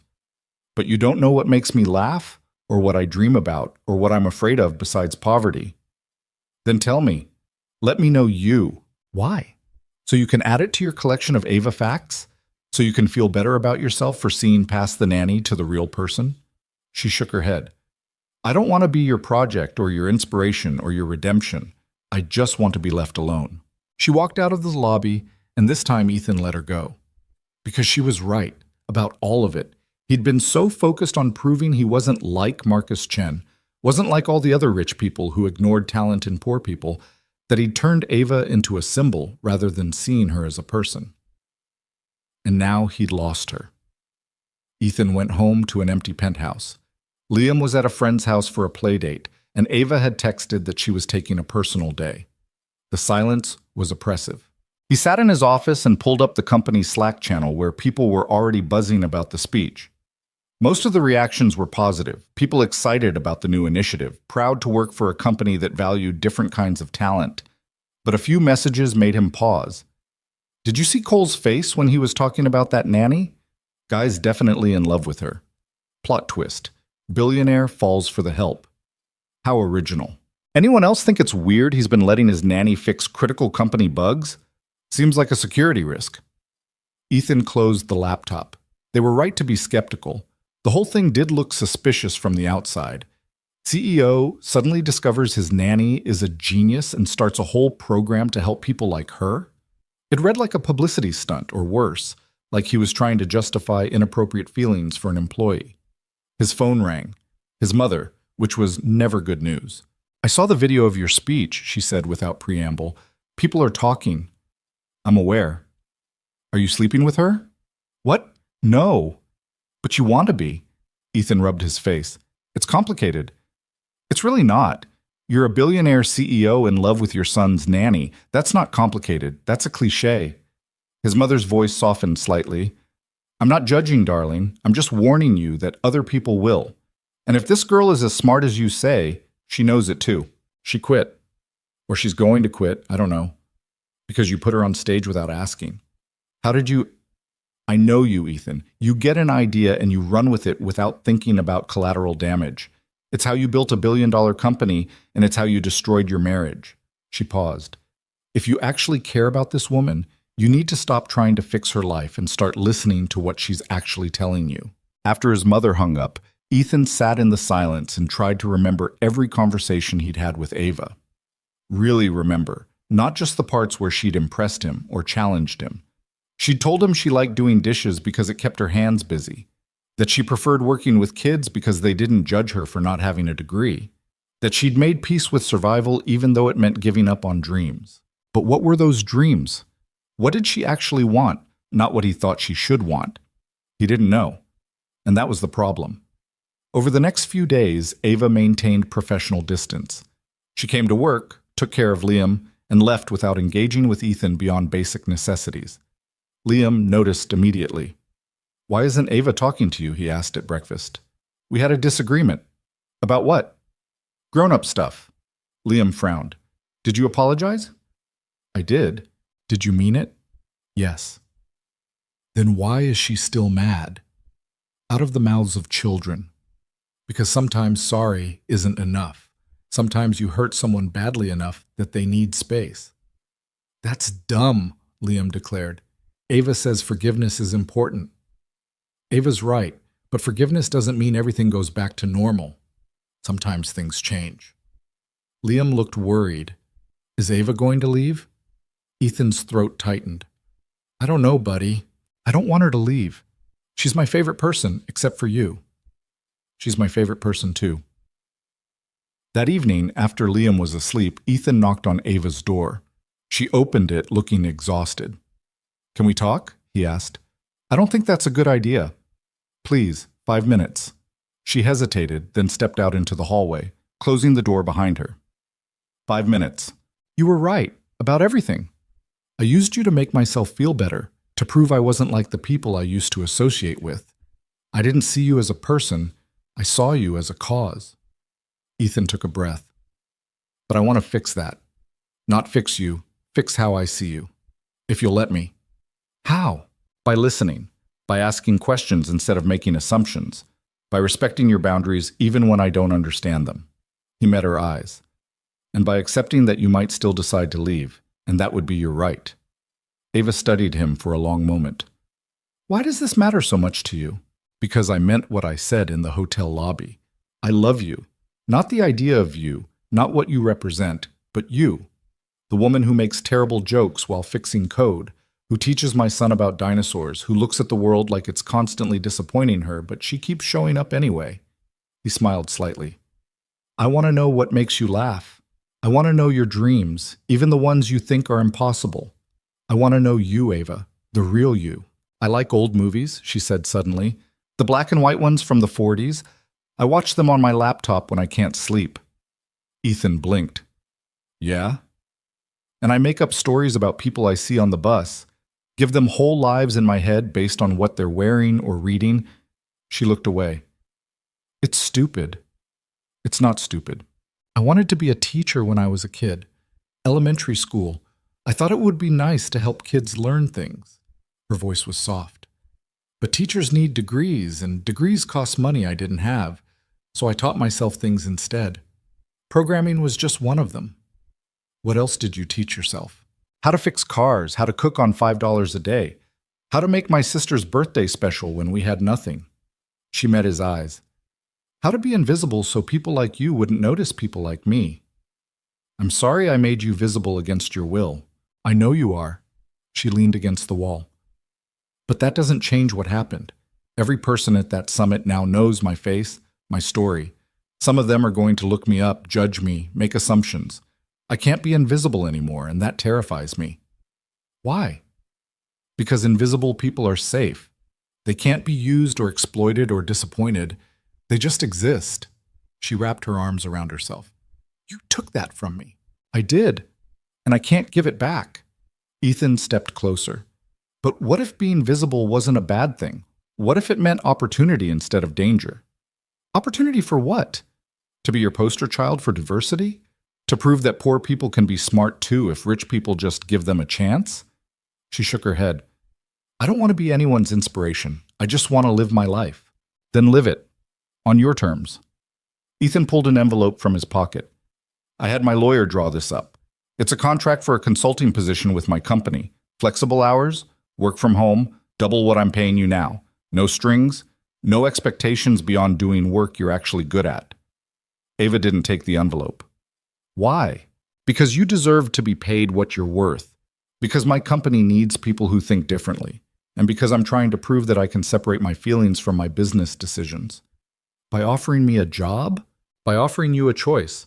Take it or don't. Stay in Seattle or move somewhere else. Keep working as Liam's nanny or try something new. Whatever you decide, I'll support it. He set the envelope on the hallway table. I just want you to be happy, Ava, even if that happiness doesn't include me. He walked back to his room before she could respond, and spent the night staring at the ceiling, wondering if he'd just made things better or worse. The next morning, the envelope was gone. Ava found him in the kitchen making terrible coffee at 6 a.m. I read the contract, she said. And? It's generous. Maybe too generous. You're worth it. You don't know that.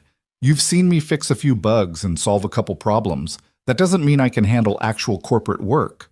Then try it and find out. If it doesn't work, you can go back to being Liam's nanny or find something else entirely. No pressure. Ava poured herself coffee, added an obscene amount of sugar. Can I ask you something? Anything. What do you actually want from me? Not the company stuff, not the consultant position. What do you want? Ethan thought carefully before answering. I want to know you. I want to hear about the old movies you watch and the stories you make up about strangers. I want to understand why you find safety in invisibility and what it would take for you to feel safe being seen. He paused. And yeah, I want a chance for this, he gestured between them, to maybe turn into something, but only if you want that too. I don't know what I want. Ava's voice was small. I've spent so long focused on survival that I don't know how to think about anything else. Then figure it out. Take your time. I'm not going anywhere. She looked at him over the rim of her coffee cup. You're different than I thought you'd be. Good different or bad different? Complicated different. She set her cup down. I'll take the job. On a trial basis, 3 months. If it works, we'll talk about extending it. If it doesn't, I go back to being just the nanny with no hard feelings. Deal. But we need boundaries. You're technically going to be my boss, which means this. She mimicked his earlier gesture. Can't happen. Not while I'm figuring out if I'm any good at the job. It wasn't what Ethan wanted to hear, but he understood it. Okay. I'm serious, Ethan. No flirting, no romantic gestures, no blurring the lines. Professional only. I can do that. Ava looked skeptical, but didn't argue. When do I start? Whenever you want. Tomorrow, then. I'll need today to figure out childcare for Liam during my working hours. I can watch him, Ethan said. I've been meaning to cut back on office time anyway. You're going to work from home to watch your son while I work from your home office doing consulting for your company? Ava laughed. That's ridiculous. That's modern parenting. She shook her head, but she was smiling. A real smile, the kind Ethan hadn't seen in days. It made him want to promise her everything, but he'd learned his lesson about making promises he might not be able to keep. So instead he just smiled back and hoped it was enough. Ava started the next day. Ethan set her up in his home office with a new laptop and access to the company systems. Her first assignment was reviewing the code base for inefficiencies and security vulnerabilities. Within 3 hours, she'd found 17 issues ranging from minor to critical. "Your authentication system is a disaster," she told Ethan over lunch. Liam was at school, and they'd fallen into an easy pattern of eating together while discussing work. "Half your endpoints aren't even validating tokens properly." "Can you fix it?" "I can, but it's going to take a complete overhaul. We're talking weeks of work." "Do it." Ethan paused. "If you want to, I mean. It's your call." Ava gave him a look. "You're being very careful with your words." "I'm trying to respect boundaries." "It's weird. Stop it." "You told me to be professional." "Professional doesn't mean treating me like I'm made of glass." She took a bite of her sandwich. "Just talk to me like a normal person who happens to be doing work for you." "Okay. In that case, your analysis is brilliant and slightly terrifying. How did you find all this so fast?" "I think like someone trying to break in. Most programmers think like someone building a wall. Different perspective." They worked together for the rest of the day, falling into an easy rhythm. Ava would identify problems, Ethan would provide context about why things were built that way, and together they'd figure out solutions. It felt natural in a way that surprised both of them. That evening, while Ethan helped Liam with homework, he could hear Ava on a call with one of the senior engineers. She was walking him through a fix, patient but firm, and the engineer was actually listening, respecting her expertise. Ethan felt a surge of pride that he immediately recognized as potentially problematic. This wasn't about him being proud of her like she was his protege. This was about recognizing that Ava was thriving in an environment that valued her skills. Later, after Liam was in bed, Ava found Ethan on the balcony. "Can I join you?" "Of course." They stood in comfortable silence for a while, watching the city lights. "I had fun today," Ava said finally. "The work was challenging and interesting, and I felt like people actually listened to me." "They should. You know what you're talking about." "It's different, though. When you're the nanny, people tune you out. When you're the consultant, they take notes." She laughed softly. "Same person, different title." "People are idiots." "People are people. They make assumptions based on context." She turned to look at him. "I made assumptions about you, too. Thought you were just another rich guy who didn't care about anything except money." "I kind of was that guy." "Yeah, but you're trying not to be. That counts for something." She hesitated. "I'm sorry for what I said at the hotel. About you not knowing me. That wasn't fair. It was accurate." "Maybe. But you're trying to fix that, and I appreciate it even if I'm not making it easy." "You don't have to make it easy. You just have to be honest." They stood there for a while longer, close but not touching, and Ethan thought about how much had changed in just a few months. How this woman had crashed into his carefully controlled life and turned everything upside down in the best possible way. "I should tell you something," Ava said quietly. "Okay? I'm scared. Of this job, of people's expectations, of the possibility that I might actually be good at this, and then have to figure out what that means for my life." She looked at him. "And I'm scared of you." "Of me?" "Of how you make me feel, like maybe things don't have to be about survival. Like maybe I could want more and it wouldn't destroy me." She wrapped her arms around herself. "That's terrifying." Ethan wanted to pull her close, promise her everything would be okay, but he stayed where he was. "What do you want to do about it?" "I don't know yet. Keep going, I guess. Keep trying. See what happens." "I can work with that." "Can you? Because I'm going to be difficult and defensive and probably push you away when things get too real. Looking forward to it." She laughed, the sound surprised out of her. "You're ridiculous." "I've been told." They went inside together and Ethan felt something settle in his chest. They weren't okay yet. There was still too much hurt and uncertainty between them. But they were trying, both of them, and that was more than he'd hoped for. 3 months passed in a blur of code reviews, family dinners, and careful navigation of the space between professional and personal. Ava proved herself invaluable to the company, not just fixing problems, but preventing them. She thought about systems differently than anyone Ethan had ever worked with, seeing connections and vulnerabilities that others missed. But the success came with complications nobody had anticipated. We need to talk about the San Francisco conference, Ethan's new CFO said during a Monday morning call. The tech summit. They want you to present the new security framework. Have Ava present it. She built most of it. That's the thing. They want both of you. The media is calling you the unlikely partnership that's revolutionizing tech culture. Apparently your story is inspiring. Ethan glanced across the kitchen where Ava was helping Liam with his math homework. She'd heard the whole conversation based on the way her shoulders had tensed. I'll talk to her about it. After the call ended, Ava didn't look up from Liam's worksheet. I'm not going to San Francisco. You don't have to. But you want me to. I want you to do what makes you comfortable. What makes me comfortable is not being paraded around as your diversity mascot. She finally looked at him. Every article about the company mentions me now. The poor girl who made good. The self-taught programmer who saved the billionaire's company. I'm a story to them, not a person. I know. I'm sorry. Stop apologizing and fix it. How? Ava stood up, checked that Liam was distracted with his tablet, then pulled Ethan into the hallway. Tell them I'm just an employee, a good one, but not special, not some inspirational fairy tale. But you are special. See, that's the problem. Her voice was tight with frustration. You keep saying things like that and wondering why I can't just accept the attention. But you don't get it. When you're special, people expect things. They watch you, waiting for you to fail so they can feel better about themselves. And when you do fail, because everyone fails eventually, it's so much worse than if you just stayed invisible. You're not going to fail. You don't know that. Nobody knows that.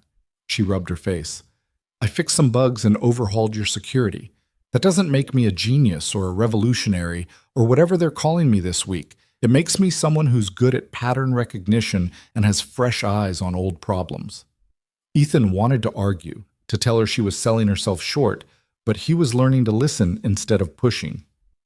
What do you want to do? He asked. I want to be normal. I want to do my job and go home and not have strangers writing articles about my childhood. She looked away. But I know that's not possible anymore. You made sure of that with your speech. The accusation still stung even months later. I know. So I'll go to San Francisco. I'll smile and present the framework and answer questions about being self-taught. I'll play the part you wrote for me. Her eyes met his. But I'm going to hate every second of it, and I need you to be okay with that. I'm not okay with you being miserable. Then you shouldn't have put me on that stage. She walked back to the kitchen, leaving Ethan in the hallway, feeling like he'd failed a test he kept taking over and over. The week before the conference, Ava worked herself to exhaustion. She stayed up late refining the presentation, practicing answers to potential questions, trying to anticipate every way the event could go wrong. Ethan found her at 2 a.m. on the balcony, laptop open, eyes red from staring at the screen. You need to sleep. I need to not humiliate myself in front of 1,000 people. That's not going to happen. You don't know that. Ava closed her laptop. You've been doing public speaking your whole life. You went to schools that taught you how to present, how to command a room, how to sound confident even when you're full of it. I learned how to code in public libraries between shifts cleaning toilets. It's different. Ethan sat down beside her. You're right. It is different, but that doesn't mean you're going to fail. It doesn't mean I'm going to succeed either. They sat in silence for a while. The city was quiet at this hour, just the occasional car passing below. Can I tell you something? Ethan asked. Sure. I'm terrified too. Ava looked at him skeptically. Of what?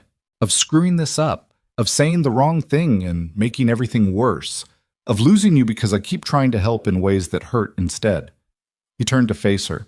I'm terrified that you're right, that I turned you into a symbol without meaning to, and now I can't figure out how to turn you back into just a person I care about. You can't turn me back. What's done is done. I know, but I can try to make it better going forward, starting with this conference. He pulled out his phone. I'm going to tell them you're not presenting, that I'll do it solo and give you credit for the work, but you don't have to be on stage. They won't accept that. They want the story. Then they don't get me either. Let them find another keynote speaker. Ava stared at him. You'd really walk away from this? It's huge for the company. The company will survive one missed conference. I'm not sure we will if I keep forcing you into situations that make you feel used. Something shifted in Ava's expression. The wall she'd been maintaining cracked slightly. I don't feel used exactly.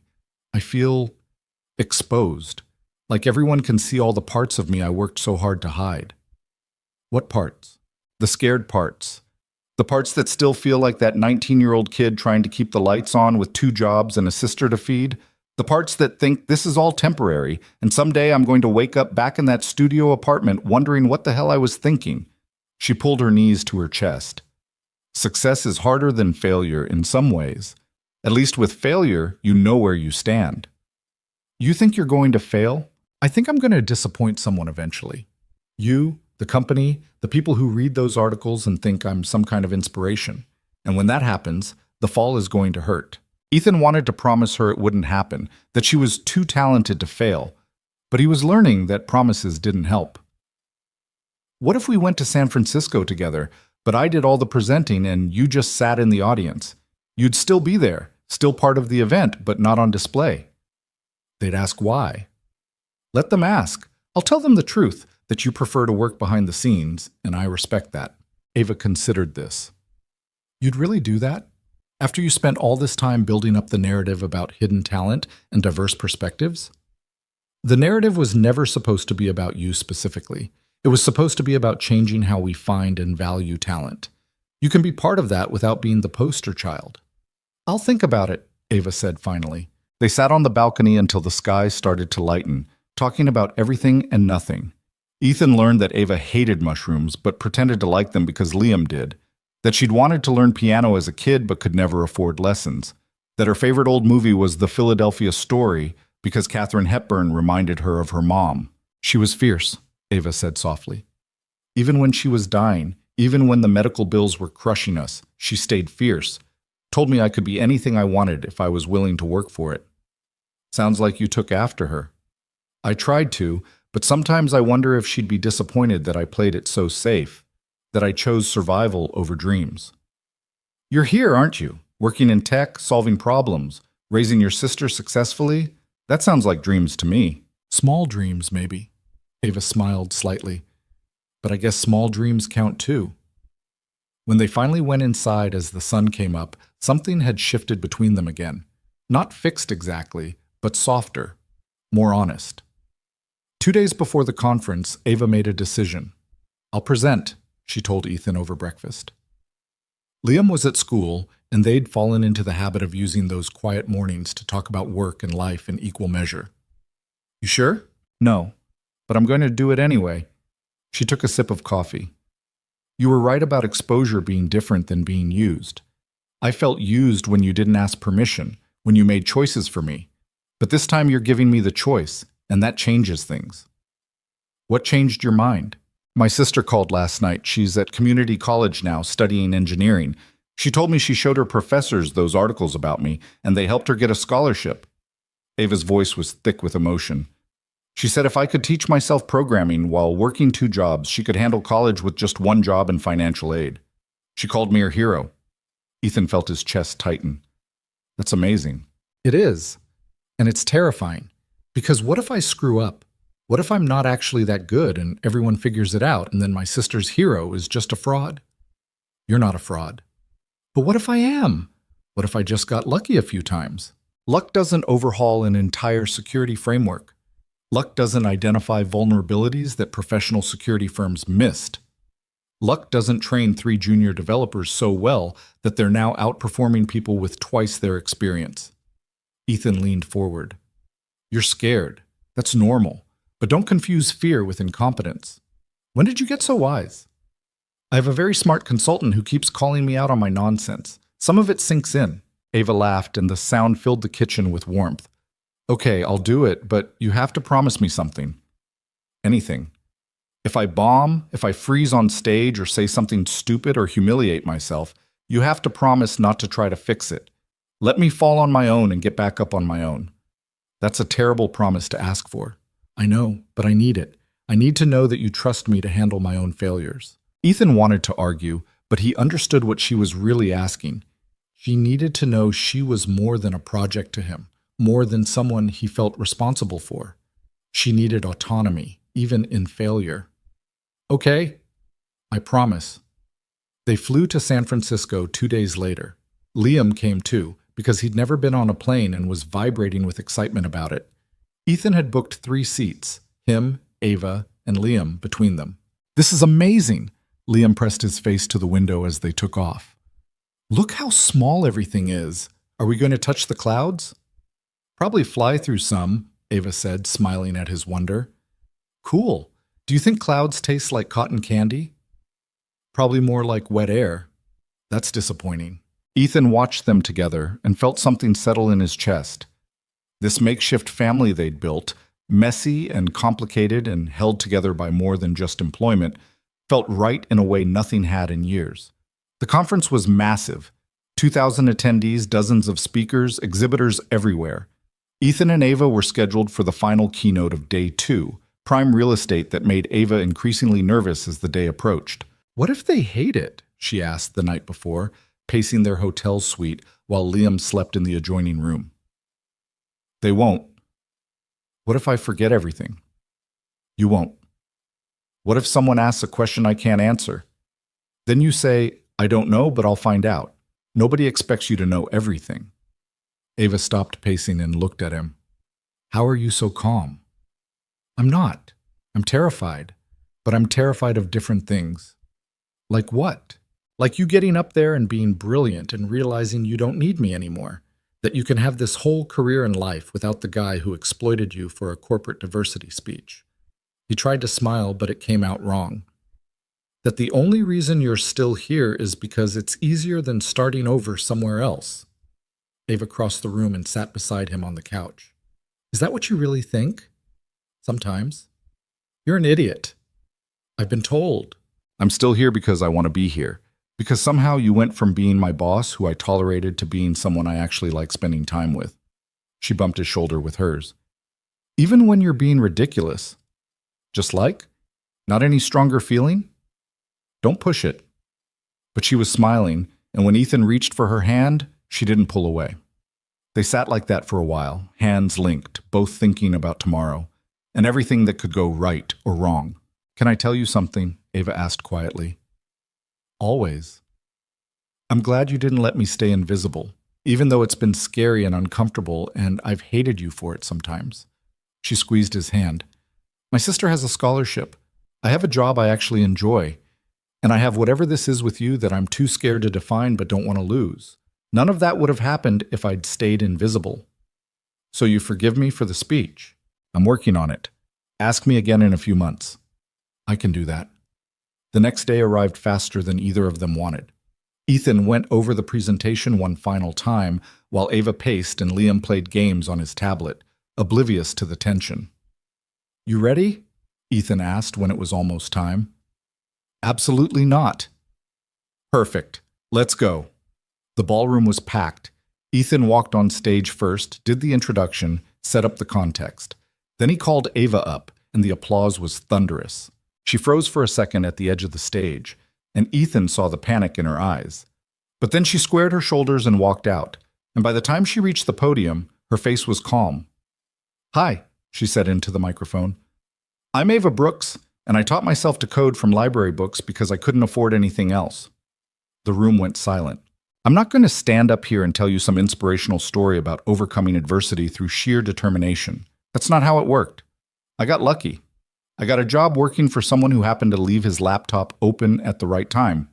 I got lucky that he listened instead of firing me, and I got lucky that I'm good at recognizing patterns in code." She clicked to the first slide. "But here's what I want to talk about instead. I want to talk about all the people who didn't get lucky. All the brilliant minds solving problems in their communities who never get discovered because nobody's looking in the right places. I want to talk about how we've built systems that exclude people based on credentials instead of capability, and how much talent we're wasting because we're too lazy to look beyond traditional pipelines." Ethan watched from the side of the stage as Ava transformed. The nervousness fell away, and what emerged was someone fierce and focused, speaking with authority about things she'd lived. She walked through the security framework technically, showing how her different perspective had identified vulnerabilities others missed. But she kept coming back to the bigger point, that diversity of thought came from diversity of experience. And diversity of experience came from actually recruiting from different places. The question isn't whether there are talented people without degrees, she said near the end. The question is whether you're brave enough to bet on them when you find them. Whether you're willing to invest in someone who learned on their own instead of someone with an Ivy League pedigree. Whether you can look past the resume to see the person. She paused, looking out at the audience. I'm standing here because one person was willing to take that chance. But I shouldn't be an anomaly. I should be normal. And the only way to make that happen is if people like you, she gestured at the crowd, start actively seeking out talent in places you've been ignoring. The applause started before she finished her closing remarks. People stood. Ethan saw tech CEOs and venture capitalists and industry leaders on their feet, clapping for a woman who 6 months ago was unknown and invisible. Ava walked off stage and straight into Ethan's arms. She was shaking. I did it, she whispered. You crushed it. I didn't fall apart. You were incredible. She pulled back to look at him. I think I just signed myself up for 1 million interviews and follow-up requests. Probably. I might regret this tomorrow. Also probably. But right now I feel like I could do anything. You can, Ethan said. That's what I've been trying to tell you. They were mobbed the second they left the stage area. Journalists, other presenters, attendees wanting to meet Ava. She handled it better than Ethan expected, deflecting the inspirational framing while staying professional and friendly. An older woman from a major tech company pushed through the crowd. Ms. Brooks? I'm Sarah Chen, head of engineering at DataCore. I'd love to talk to you about a position. We need someone with your perspective. Thank you, but I'm happy where I am. We could double whatever you're making. Ava glanced at Ethan, then back at Sarah. It's not about the money. It's about working somewhere I actually want to be. 3 more offers came in that evening, then 5 more the next day. By the time they flew back to Seattle, Ava had 12 standing job offers from major companies, 2 speaking invitations, and a book deal request. This is insane, she said on the plane while Liam slept against her shoulder. 6 months ago, I was cleaning houses. Now publishers want my life story. What are you going to do? Turn them all down. She said it without hesitation. Why? Because I don't want to be a professional inspiration. I want to write code and solve problems and live my life. She looked at him. Is that okay? Are you going to be disappointed? Never. Whatever you decide is okay. Even if I decide to go back to just being Liam's nanny? Even then. Though you might be overqualified at this point. Ava laughed. Definitely overqualified. When they got back to the penthouse, Liam ran straight to his room to play with the toys they'd bought him in San Francisco. Ava and Ethan stood in the kitchen, the space that had become the center of their strange little family. I need to tell you something, Ava said. Ethan's heart sank. Here it comes. The part where she realized she could do better, go somewhere else, be someone else's inspiration instead of his. I'm in love with you. Ethan's brain stopped working. What? I'm in love with you? I have been for a while. Maybe since the night you fired Marcus Chen. Definitely since you let me fall apart on the balcony without trying to fix me. She was talking fast, like she needed to get it all out before she lost courage. I know the timing is terrible and the power dynamic is weird, and I'm probably making a huge mistake telling you this. But I just spent 2 days watching other people try to recruit me, and all I could think was that I didn't want to work for anyone else. I wanted to work with you, live with you. Whatever this thing we've built is, I want to keep building it. Ethan crossed the kitchen in 3 steps and kissed her. It wasn't smooth. Their noses bumped and Ava made a surprised noise, and he had to adjust the angle twice. But it was perfect anyway, because it was real and messy and exactly what both of them needed. I love you too, he said when they finally broke apart. In case that wasn't clear. It was reasonably clear. Just reasonably? You could try again to make sure. So he did. Liam found them 20 minutes later, still in the kitchen, talking quietly with their foreheads pressed together. Are you guys dating now? He asked with the bluntness of a 6-year-old. Maybe, Ethan said. How would you feel about that? Liam considered this seriously. Does it mean Ava stays forever? If she wants to. Then I think it's a good idea. He paused. Can we have pizza for dinner to celebrate? We just had pizza yesterday. But this is a special occasion. They ordered pizza, ate it on the floor of the living room like they had during the storm. Liam talked endlessly about the plane and San Francisco and how his dad and Ava were being gross, but in a good way. After Liam went to bed, Ethan and Ava ended up back on the balcony. Their spot. "So what now?" Ava asked. "Now we figure it out as we go." "That's not much of a plan." "It's the only plan I've got." Ethan pulled her closer. "We take it slow. We keep working together because we're good at that. We see where this goes without putting pressure on it to be anything specific. And if it doesn't work out, then we deal with it like adults. But I don't think that's going to happen." "Why not?" "Because we've been through too much to give up easy. Because we're both too stubborn to quit when things get hard. And because I'm pretty sure I'm going to love you until it's embarrassing. It's already embarrassing. Then we're right on track." 6 months later, Ethan stood in the same ballroom where Ava had given her speech and looked out at a very different crowd. The Innovation Summit had become his company's diversity and inclusion conference, attended by library workers and community college professors and people who taught themselves skills because traditional education wasn't accessible. Ava stood beside him, not as his employee or his consultant, but as his co-founder. They'd restructured the company to reflect their partnership, much to the board's initial horror and eventual acceptance. "You ready?" she asked. "Are you?" Getting there. They'd invited 50 students from underserved communities to attend the conference, all expenses paid. Kids who taught themselves to code or design or engineer solutions to problems in their neighborhoods. Kids who reminded Ethan of Ava at 19, brilliant and scared and convinced their circumstances would always define them. The goal wasn't to recruit them, though some would probably end up working for the company eventually. The goal was to show them what was possible, to prove that talent mattered more than pedigree, and to create a network of support that didn't exist before. "Thank you all for being here," Ethan said into the microphone. 6 months ago, my co-founder Ava Brooks stood on a stage and challenged the tech industry to look beyond traditional talent pipelines. Today, we're putting our money where our mouth is. Ava took over, introducing the scholarship program they'd created, the mentorship network, the partnerships with libraries and community centers. The audience listened with the kind of attention that came from seeing themselves reflected in the speakers. Afterward, a young woman approached them, maybe 19, dressed in clothes that had clearly been chosen carefully from limited options. "Ms. Brooks? I just wanted to say thank you.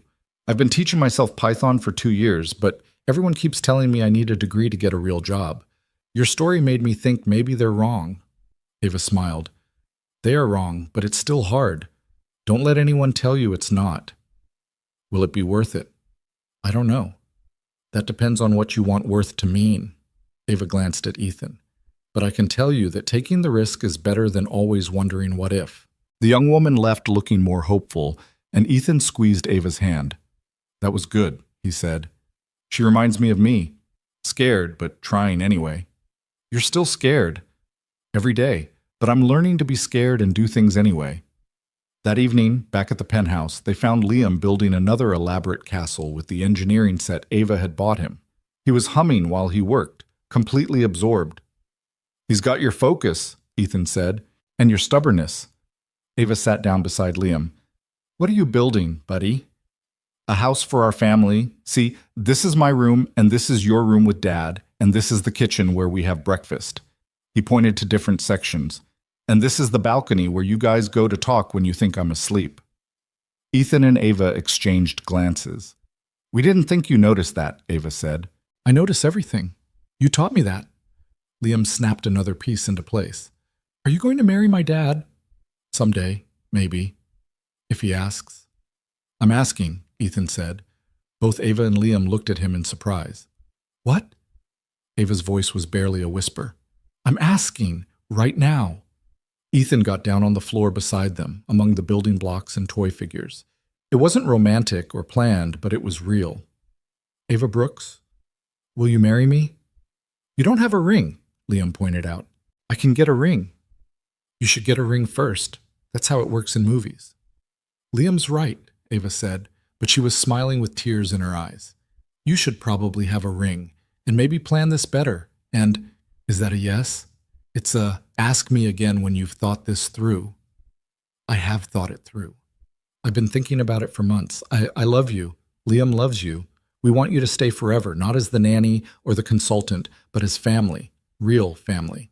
That's not how proposals work, Liam stage whispered. How do they work then? You're supposed to do it somewhere fancy, and there should be candles, and you're supposed to say nice things about her. What do you think I'm doing? You're sitting on the floor in your socks talking about family. That's not fancy. Ava was laughing now, tears streaming down her face. Listen to your son. He knows what's up. Fine. I'll do it properly. Ethan stood up. But my answer doesn't change. I want to marry you. Whenever you're ready. However you want. Ask me in a month, Ava said. With a ring? Somewhere that's not the living room floor. Deal. He asked her 4 weeks later on the balcony where they'd had so many important conversations. The ring was simple. She'd said she didn't want anything flashy. And his speech was probably too long and definitely too emotional. But she said yes anyway. And Liam cheered from where he was definitely not supposed to be spying through the glass door. They got married 6 months after that in a small ceremony at the penthouse. Just family and a few close friends. Ava's sister was her maid of honor. Liam was the ring bearer and took his job very seriously. Do you take this woman, the officiant said, to be your lawfully wedded wife? I do. And do you take this man to be your lawfully wedded husband?